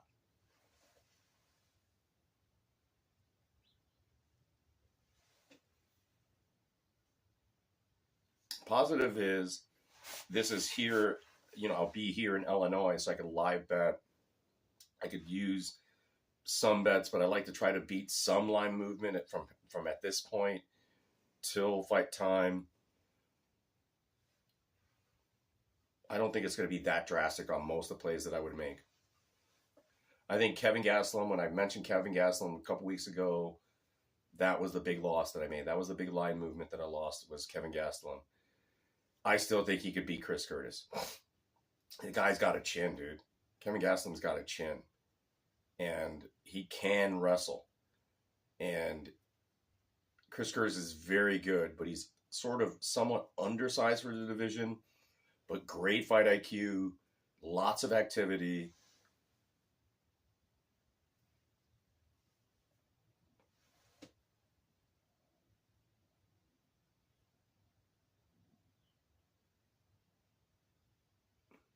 I'm not mentioning the women's fights.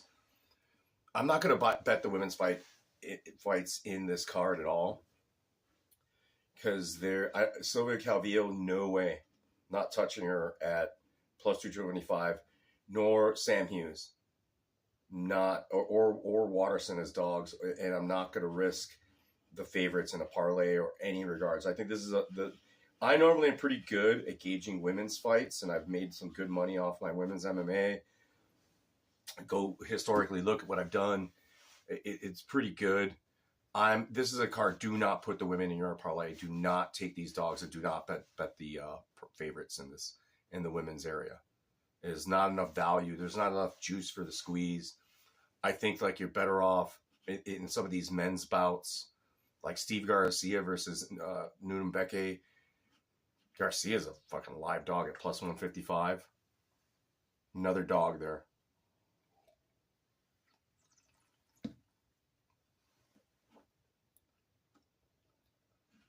Out of all the women's dogs, I like Watterson, but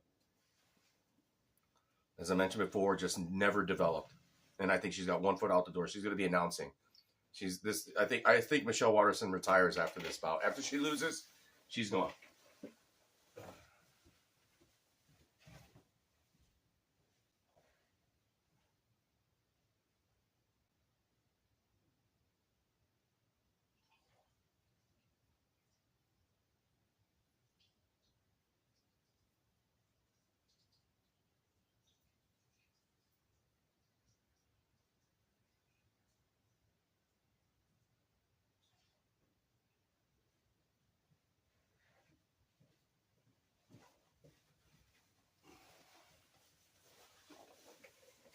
Sorry about that, people. Yeah, Rob Font, Adrian Yanez. Man, that's going to be a good fight. Ponzinibbio, Kevin Holland. I could see that even going 3 rounds. Rob Font, Adrian Yanez, 3 rounds. 5 rounds. 3 rounds too, because Font's tough, man. Yanez is too. And if it goes 3 rounds, the 3rd round, man, it's going to be a close decision. That Rob Font, people like the upside money wise is on Rob Font. Like the guy fights for your money. Same with Kevin Holland. Same with Ponzinibbio. Although I think I did say I'll never, after the last fight that Ponzinibbio had on short notice. He was not on short notice.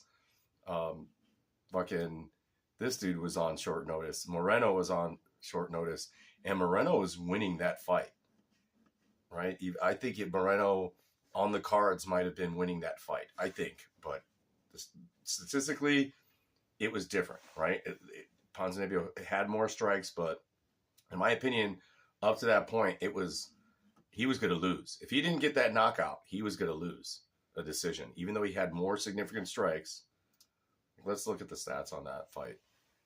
Yeah, he was 66 out of 155. Moreno was 38 out of 131. Total strike 66 to 38. That was the totals, right? I mean, it was closer statistically than what it appeared to be. Yes, Ponzi was outstriking him most of the rounds, but he was not dominating that fight at all. I think some of the bigger, more noticeable strikes and the damage was going on against him. Moreno was winning, possibly. I didn't see the cards, right? I didn't go look at the cards afterwards. I think he could have easily stolen that fight or won that fight legitimately. Not stolen, won it out legitimately. And it's just with Kevin Holland, man, that's just a tricky fight. So with Gerald, let me talk about the other dog too. I mentioned Chase Sherman. Do not like betting Chase Sherman. Hate it.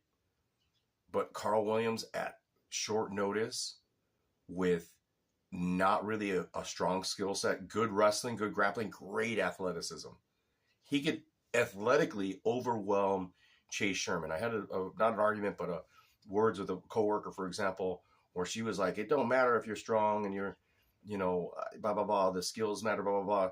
No, sometimes the strength out, if you can't hurt somebody, they could do what they want to you without the skill. You could hit them, and if you're not hurting them, they could overwhelm you. And Carl Williams against Chase Sherman, that's that type of matchup where the first round, Chase Sherman isn't going to be able to hurt Carl Williams.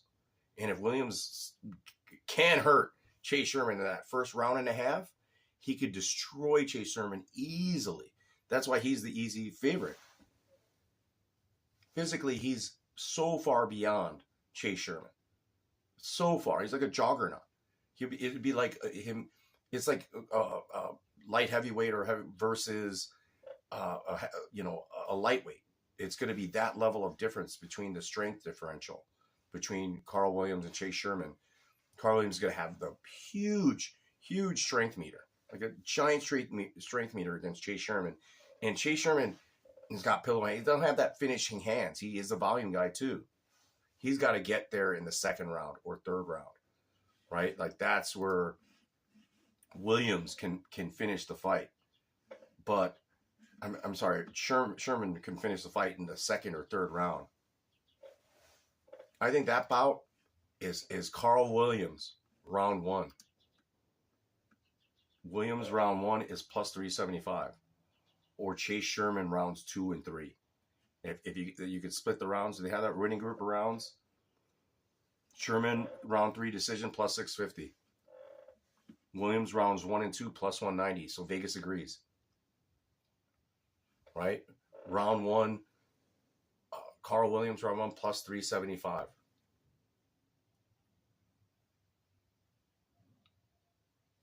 The props to chase with Sherman is if you're on Sherman, you split the money line with Sherman winning round 2 at plus 1,800 and round 3 at plus 2,200. So say if you're working with just $50, not a unit, but just say a half unit, you put $50. All right, so we're going to put 25 on the money line. Just say if we're working with that $50, then, or actually 30. Yeah, 30, 10, and 10. 30 on the money line. 30 on the money line. $10 on round 2. And then $10 on round 1. That $50, potentially for $50 investment, will net you $505. So if you're on the Sherman side, that's the play to make, I think. Because even if you win on the money line, Sherman, it covers that $20 easily. Easily covers that $20 that you lose in profit. Right? That $20 that you put on rounds 2 and 3 will still net you $100. So if you're on the Sherman side, that's the play to make. Chase Sherman money line, $30, $10 on round 2, and then $10 on round 3. And I think he can finish Carl Williams. Carl Williams' gas is so hard.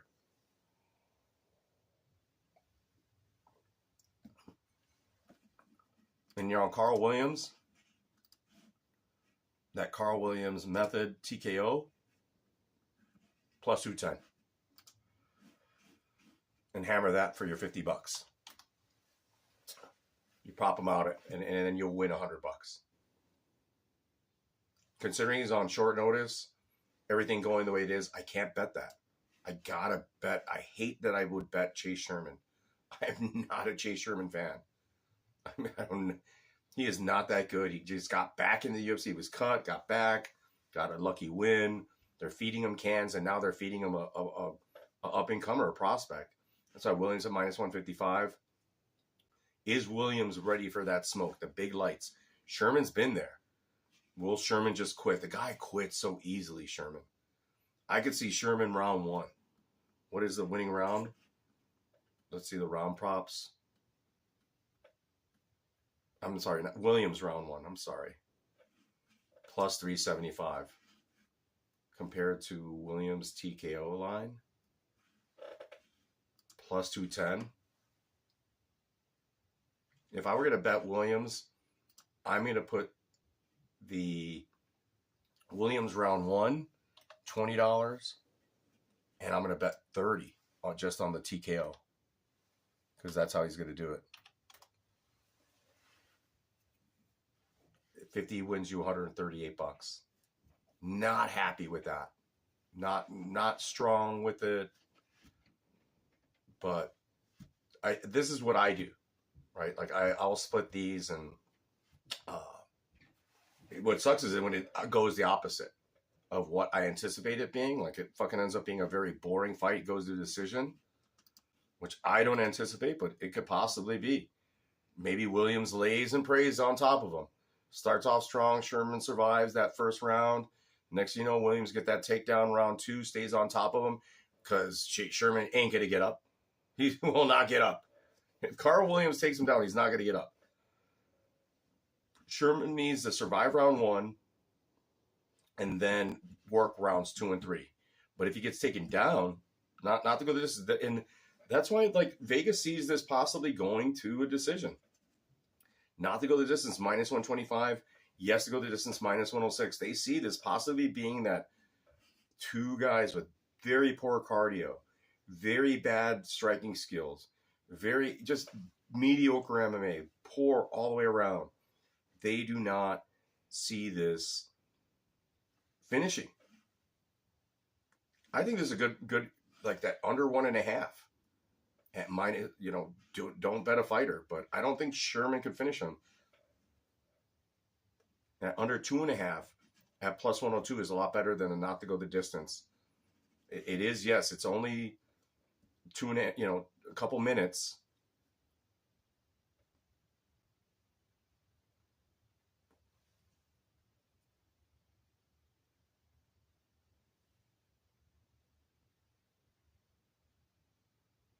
We haven't seen Williams been put in that spot, but we have seen Sherman get finished a lot.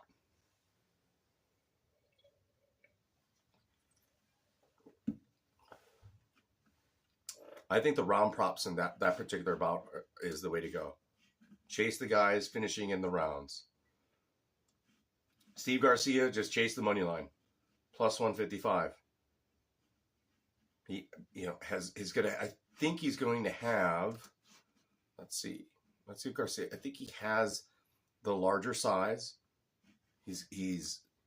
Let's see here. Yeah, he has a 4 inches height advantage. Fucking goddamn 6 inches in the reach advantage. And is a southpaw. That's enough for me with Steve Garcia just on the money line. At plus 155. If Steve Garcia could just keep this fight on the outside, keep it in boxing range, kickboxing range, I think he could out kickbox Shailon Nurumbike. But Nurumbike is a tough dude. Tough guy. Right? Mbiki gets almost 3 takedowns a fight, though. And start Garcia's takedown defense 100%. I'm on Garcia. He's another dog that I got to chase. Right? He's another dog I got to chase. He hasn't been tested. Underestimated. I think Garcia's at just the dog money. On the money line. And hopefully, if this fight works the way it is, maybe Bahamundes, Garcia, and who did I mention was the other Mexican that they don't want to lose? Rosas Jr. There we go. In a Trixie.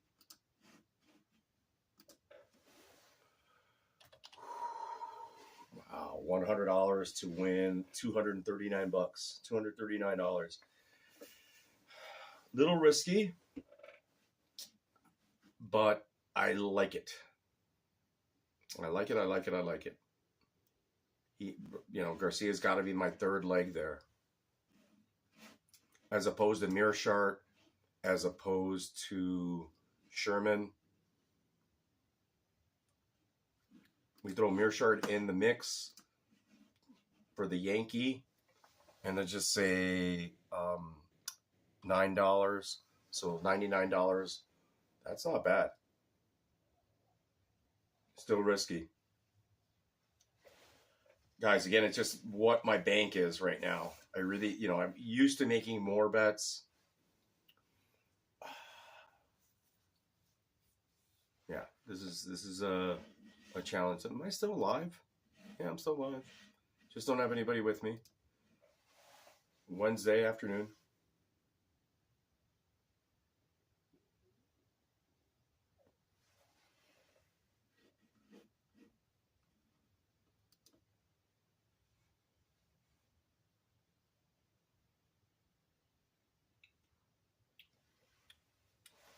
The end of the cigar, guys, not a ton of flavor change.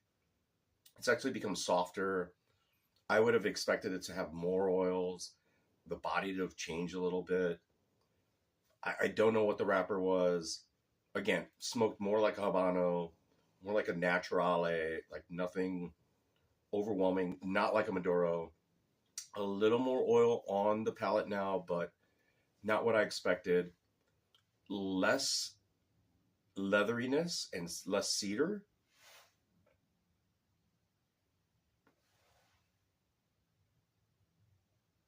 So very soft. Now the leatheriness is still there. Not a bad cigar though. That little subtle sweetness. It's just not refined nor defined. Everything is in minuscule sort of flavor spectrum. Nothing is pungent. Nothing is strong. Nothing is definitive. It's just, I wouldn't say bland, but it's very soft. And I don't want that in a Maduro.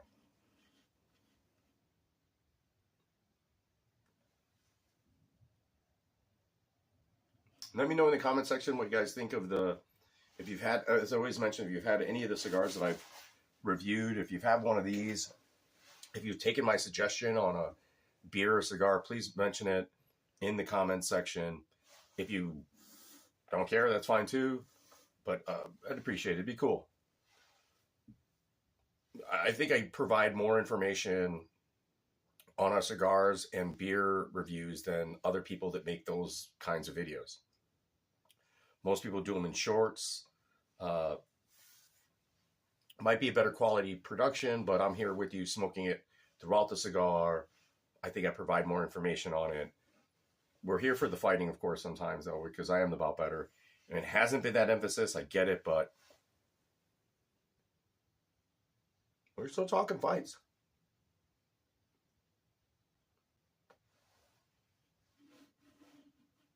This is Sip and Smoke. I need to make a decision on what I'm going to do with my bankroll. And I'm liking that 99 Garcia. I could be wrong there big time, man. Bahamundes. And our boy Rosas Jr. I'm liking that Trixie. Really liking that Trixie, guys. You know, it's a risk, but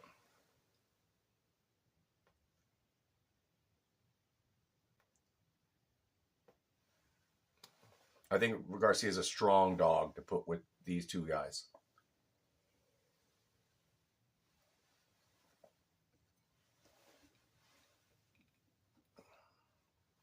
Very drinkable.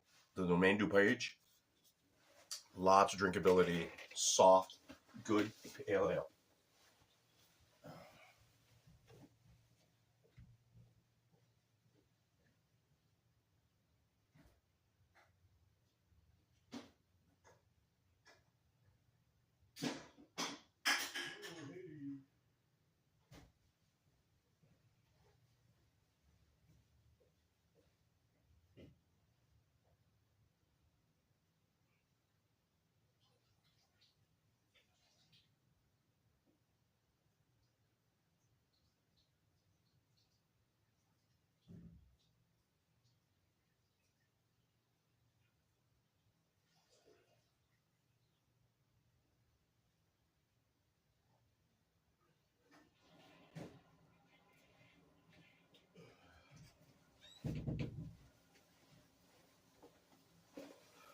Jeez, I might be wearing the same outfit in Kansas City. You guys, I think I'm gonna wear my Bears jacket when I go out to Kansas City. You know, when you go to other people's cities, that's when you rep your city. Rep your city. Hey, what's up, guys? Hey, by the way, Joey Stacks acknowledged that he ruined the floor. That's why he didn't post anything about it. So he understood that I knew what I was talking about. He fucked up his floor. For people that do epoxy work or work even with concrete, you cannot put something that's curing, or with cigars.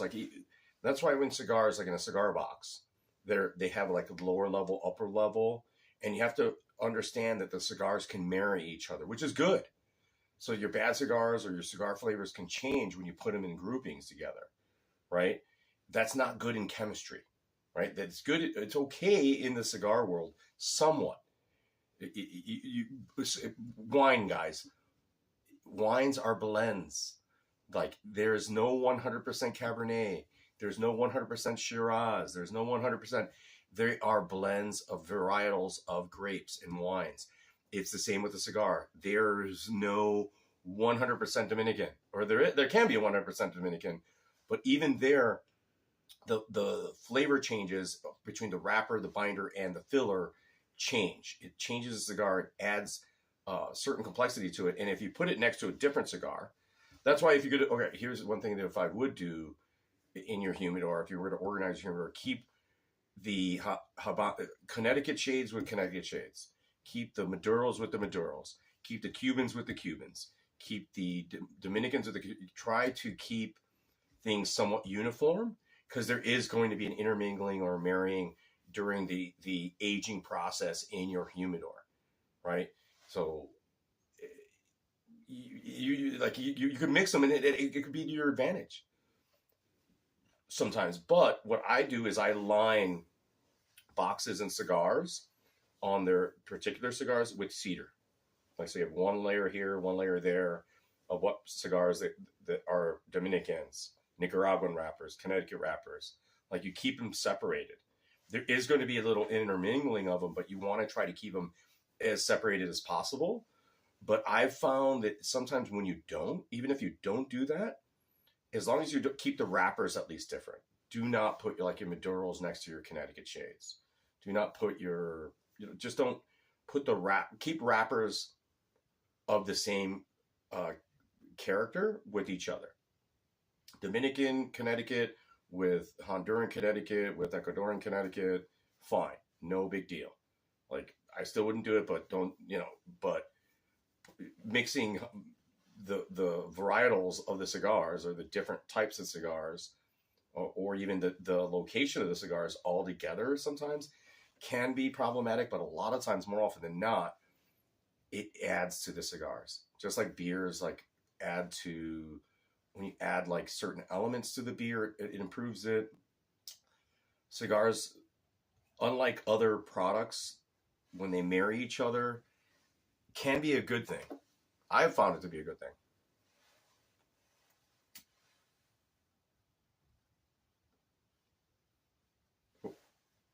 But I try not to do it. I try to keep them separate.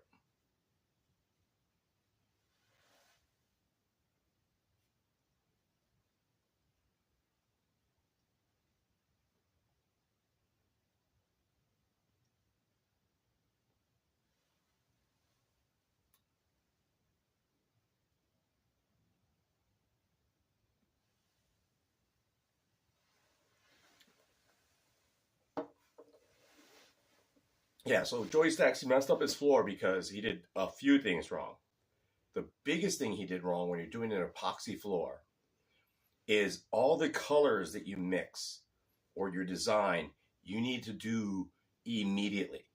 You can't come back the next day. So say you lay down a white, pearly white base, which he did, and then you come back the next day with a dark epoxy, even though the previous epoxy hasn't cured. Sure, you're going to be able to mix it, right? You're going to change the level structure. It's not going to be the same. And then on top of that, you put the added clear epoxy to finish it. It might be level, but what happens is that you're going to get different chemical reactions where what happened to him is it all chipped, right? It didn't work because you're mixing stuff that's like cured with something that's hot, or something that's semi-cured with something that's hot, with something that's semi-cured, and the floor is not going to hold its consistency. It's going to crack like it did to him. That's why he didn't come at me, because he knew what I was talking about. He fired the guy, and the guy he fired, or whatever, I don't know the details. You don't, as a project manager, as a programmer, as a project manager, developer, lead developer, you have to understand the process. And when your person tells you, his person didn't tell him no, because the guy didn't know himself. He did other construction. He wasn't a flooring guy. Like, they were all doing the epoxy for like the first time or second time. I've done epoxy before, I've done it a couple times, mainly in garages. And I learned the hard way. I fucked up shit too, but not as bad as that.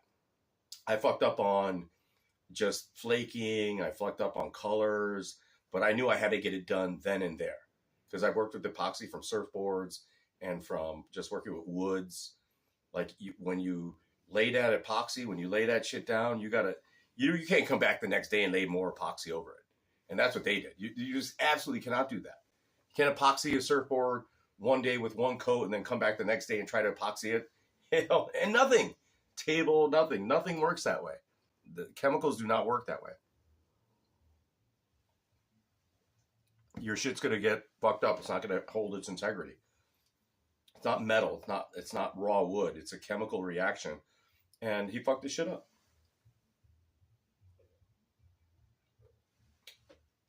He also had a kid. So I was trying to start some beef. I was trying to start some like stuff so people come to the channel. Maybe he comes in, people talk about it, but he didn't take the bait because he knew I was right. And he didn't show after that, he didn't show any videos of and there were other elements of that startup or that flip that he was doing, all wrong from the gate, from the jump. Like, if you're in the flipping business, he's got more money to flip than I do, but I have more experience in the housing industry. And when you hire me, that was his mistake. He hired somebody that knew more than him. I'm the type of person, not unfortunately, or unfortunately or fortunately, I will tell you what I think. If someone would come to me and I'm the project manager, I'm even the lead construction person on that rehab, I'm like, no, we're not ripping this out, dude. We're going to keep this. We're going to do that. And he wants to make those decisions, right? Because he's the owner. He wants to make those decisions, but he hired somebody that knows more than him, has more experience than him, and then he told them what to do. And they quit on him, right? I've been in that situation. I've been on the opposite situation where I've fucked up more, or not fucked up more, but the owner tells me, no, don't do that. Like, because I work with people that know more than me. It's not about the money. Just because you have more money than me, I will not let you. That's the other thing about me, which is good. When you get in business with me, or in personal level, professional level, whatever, I'm not going to let you fail. I'm going to question you, but I'm going to question you because you got to know this is not right, or this could potentially be problematic, right? That's what I prefer to do. And Joey, the people like that don't listen. So he got a very, very expensive lesson. Like there's no at this point in his flip, there's no profit to be made. After you've done the whole place a certain way, you've made that big of a mistake to invest. Epoxy is not cheap. That's just expensive. That fucking chemicals, all those chemicals are, by the gallon, are a lot of money. After you ripped out floors and you could have left shit the way it was, bad. Hire people. When you have money, you hire people that know more than you, that are better at what they do than you are, and you trust those people. You have confidence in those people, and you let them, when they tell you something, hey, no, we can't do that. It won't work out. It's not a good look. It's gonna mess up. It's not gonna hold its integrity. Listen to those people. Don't fire them just because they told you the truth. Like, did he go back? Is he going to go back and hire that guy again? If I were Joey Stacks, if I were you, I'd go back and hire that guy that walked out on you because you were wrong. Because your stubbornness, your lack of knowledge, prevented you from being successful in that particular project. It was your pride, not his abilities, that lost you money, right? It was you. So that's the lesson that you learned. It's a very expensive lesson. I've learned that a lot, and I wish I had the money you had. I wish I had the money that these people had to do what people do, but I don't. But I do know management. I do know projects. I know how to successfully complete things because I've been on the other side. I've been the person that executes what my boss wants, and we've done it successfully. And I've made a lot of people money. Big difference. I've made some money for myself, not a lot, but I've always made my employers, my supporters of my financiers, a lot more money. They get the best ROI when I'm on a project. You want me. I'm like, you want me on your project. You need me on your project. You want me helping your project because I'm going to be serving your best interest almost more than you. I don't have the money line on the risk, but I have my pride, my ability, my own pride, but I won't let you fail. Like guys that I work with, I think they understand that. You know, I build my team and I work with my team, and I'm not letting us fuck up. I'm not letting us fail. Whether money or not, whether we're fucking making a sandcastle, we're going to figure it out. And if something goes wrong, we're going to try to fix it. And we're going to assume the responsibility and accountability for it. And we're not failing. We're going to, even if we have to tear it all down and do it right back up again, we're going to do it the best that we can do. But we're going to listen to each other. That's the other thing is I've been fortunate, like in my work, I've listened to people. People think that I don't listen to people because I have a strong personality. Let's just say that I have a lot of base knowledge.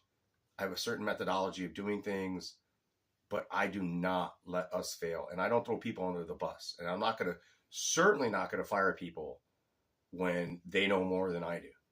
When my contractors, if my plumber was a complete idiot and I saw like, wow, I could tell, I'm not a plumber, and I could tell this is out of pocket, out of box. This is not good. Like, I'm not going to even fire that person. I'll be like, hey, this is wrong. Let's make it right. I'm not going to fire you. I'm not going to let you walk away because I made a bad decision as an owner or as a project manager. And I'm not going to walk away from my boss. I'm going to be like, hey, I'm going to tell my boss straight up. And I have done that. Like, I know I lost you money. I don't want to quit on you in this particular area. I know I lost you money. We did some work that we didn't have to do, that I didn't quote properly. I didn't do something right because I've been there. Like, I don't want any commission from it. Don't even pay me any commission. Don't pay me. I don't want any money from it. Let's make it right. I'll work for free, which is a bad thing and a good thing. Good thing is because you're willing to realize and acknowledge your mistake. Bad thing is that we're still losing money. At the end of the day, I lose money, and the person I'm working for loses money. Customer gets what they want. and it works out for them. But at the end, that's what's more important. It's better for the business. It's better for all of us that our reputation and that our work speaks for themselves. At the end of the day, that's all that matters, whether you're making a lot of money or not.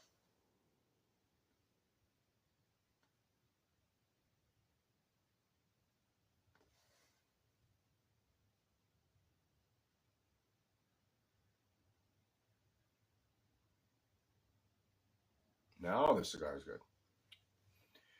Buzz is good though too. But yeah, that's it's the same in fighting with coaching.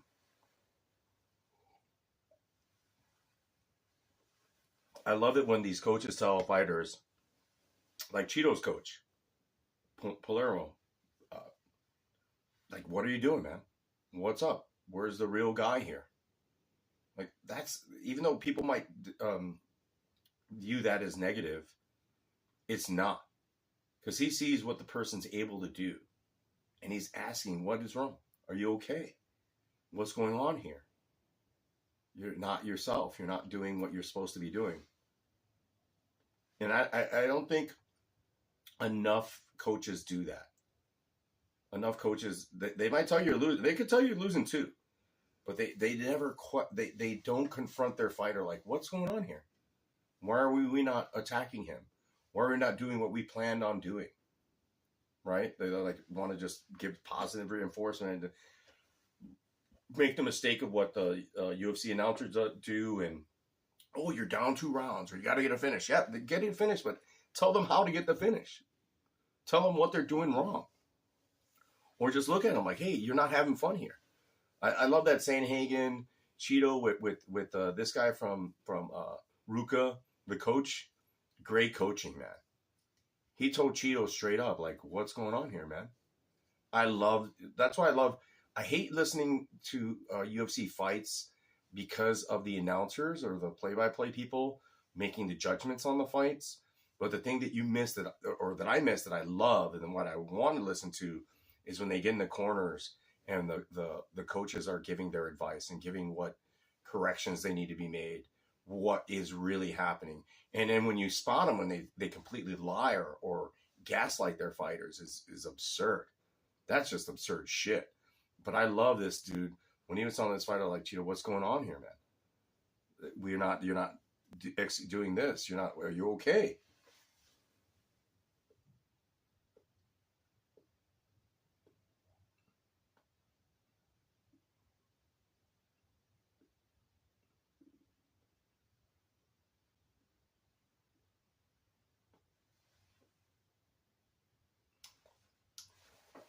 And in that same vein is why I'm on Pieta against Adesanya, is that Pieta's excelling in diversifying his training with other people and growing in MMA. Whereas Adesanya, I get it. You got to stay with city kickboxing. But they got good people out there. You know, they are bringing in great, Craig, the jiu-jitsu guy, good wrestlers, but sometimes you got to do like these Asian guys. They're full upping their camps. They're bringing their coach with them to another coach, to another school, and working together to make that fighter better. Like Wei Li did, and a bunch of people do. You got to do something like that. Not just as a fighter, but bring your team. Stay with your team. Who's the Hick Nasty, Thug Nasty? Like, he started to do that. I saw that he in his Instagram, he went to 10th Planet.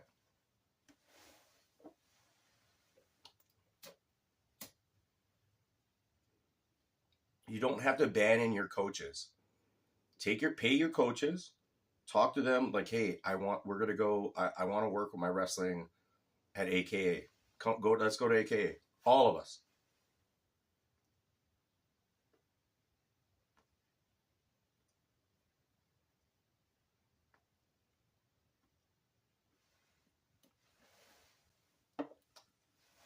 And that's what Pieta did. Like, Adrian Yanez should do that. I think he lost his coach to a death.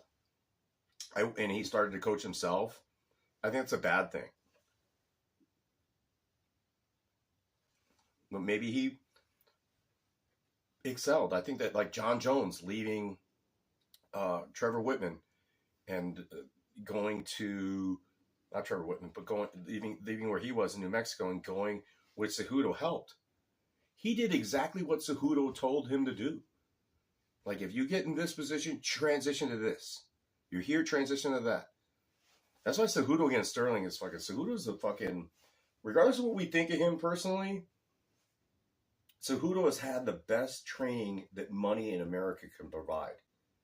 When you're a gold medalist at anything, you have gotten the best coaching and the best training that, other than the Russians and maybe the Chinese, that money and knowledge can provide. You have the best of the best. And with Russians too.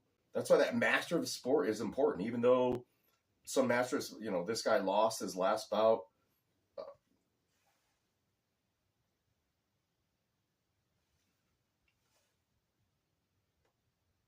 Petr Yan, still a master of sport. Like, master of sport means also you are a master, you've excelled at your sport, but you should be qualified to teach it, and you've been given the best training and teaching that's out there. Right?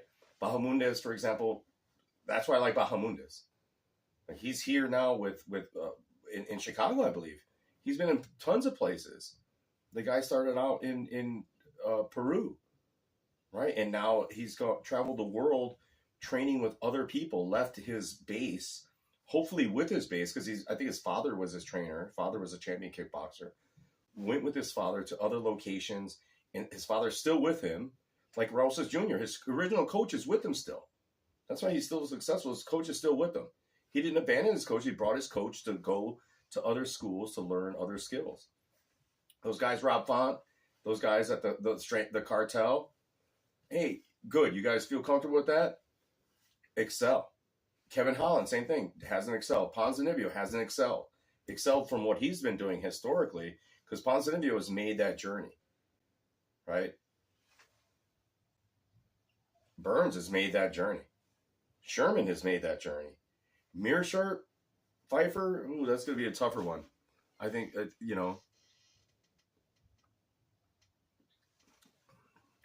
in MMA, I always appreciate the guys that have made that journey, that have left their camp. And it's happened a lot. You can't be just a camp jumper, but the people that have brought their camp with them, not abandoned them, but brought their camp with them to go to another camp, and they've worked together, that's a big positive. Even in the losses, that's a big positive, because you're going to get different opinions. You're going to get a different look, not just from a fighter standpoint, but from a coaching standpoint. And that is a hard sell for everybody, especially like the city kickboxing guys. They've had so much success, right? And bring people from their region only and not go elsewhere. Imagine the city kickboxing guys actually like saying, hey, we're going to Dagestan. We're hiring fucking, we're hiring a different camp altogether. Different people.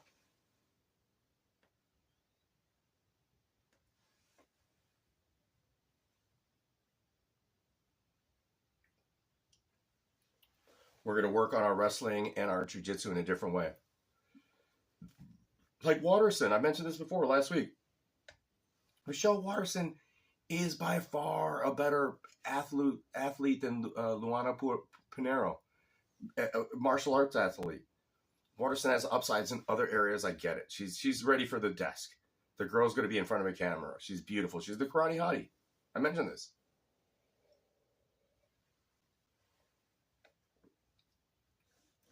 I myself, like, coming from the skateboarding, surfing world, in the skateboarding world, yes, you could be successful. Now it's evened out. It's evened out. You could be a pro from wherever you're at. MMA is starting to get that way too. But back in the day, you had to go to California. And when somebody went to California and skated with the pros in California, or Brazil, even the Brazilians that came from Brazil to go to California, or you go to Spain, you up the levels.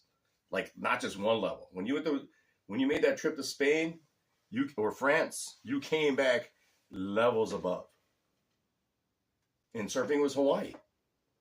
All the Australians had to go, they were good, and then they went to Hawaii in surfing, for example, and they upped their levels. They left their comfort, went to surf different waves amongst different people, and upped their level. They were good, and they just got better. And MMA is definitely a sport where you have to do that. Yes, staying with one person, I'm never abandoning them. But you know what? I'm bringing you, coach.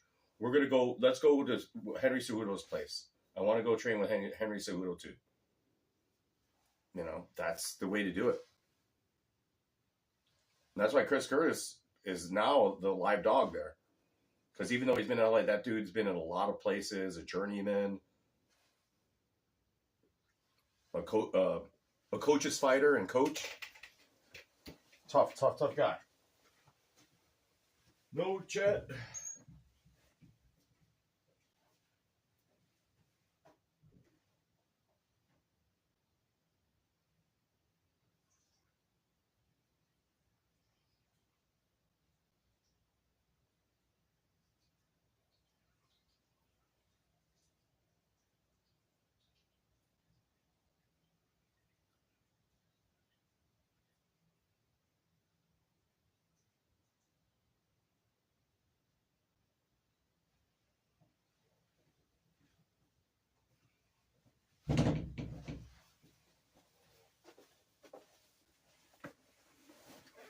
Yeah, so that's my rant on that. And most MMA fighters already know that. These MMA fighters, man, they do travel. They go to all different camps, man. Go with other people. I like that about MMA. I really do enjoy that about MMA. I don't participate in it, but I like that the fighters recognize, they already do recognize that they have to go to places that provide them the best benefit to grow. And I don't think you see that in other sports, right? Like you're forced to be traded or forced to do this. And I think that coaches don't, actually in MMA is the sport where your trainers and your coaches do get the most credit that they deserve. And they don't get enough of it. They're guys like the people that diss on, they're all good. They're all good. You go to TriStar, you're good. You go to SBG, you're good. You go to City Kickboxing, you're good. You go to Henry Hooft and him, you're good. You go to New Mexico, you're with guys that like have been part of the sport for fucking 30 years. You're not making a mistake. But sometimes it helps to get that different impression, that different advice, that different knowledge, and to change what you're doing. Because I think that's why you have to go with Pieta in this particular bout, because Adesanya didn't make any changes. He's not growing. He's not developing.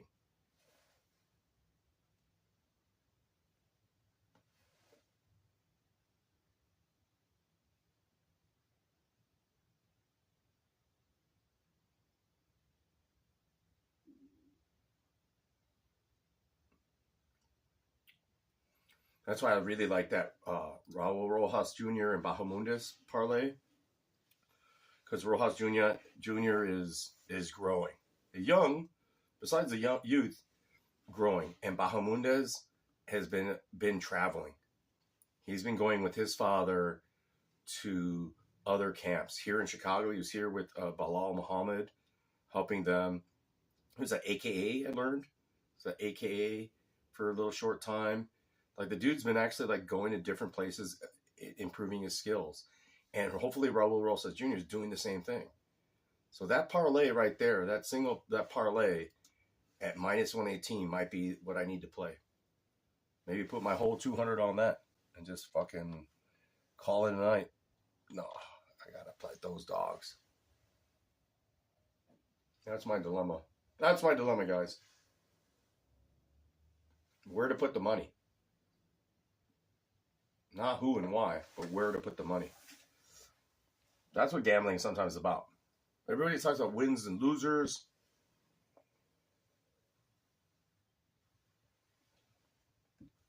This card's about money management. Because everybody could pick the winners. Everybody could put the methodologies. It's putting them together. And if you got enough money, like I said before, like Raul Rosas Jr., I know my boy's going to put $10K on that shit to win 4,000. He's comfortable with that. And guys that play big money, would you know, yeah, you take the big hit if you lose, but you walk away with $4,300 easy money, Rolex money. You know, I see a guy do it at work with his stocks. I'm still playing not penny stocks, but low stocks. He's happy he makes $500. You know, he might play 5,000 to make, you know, $500, but he's still coming out with a profit.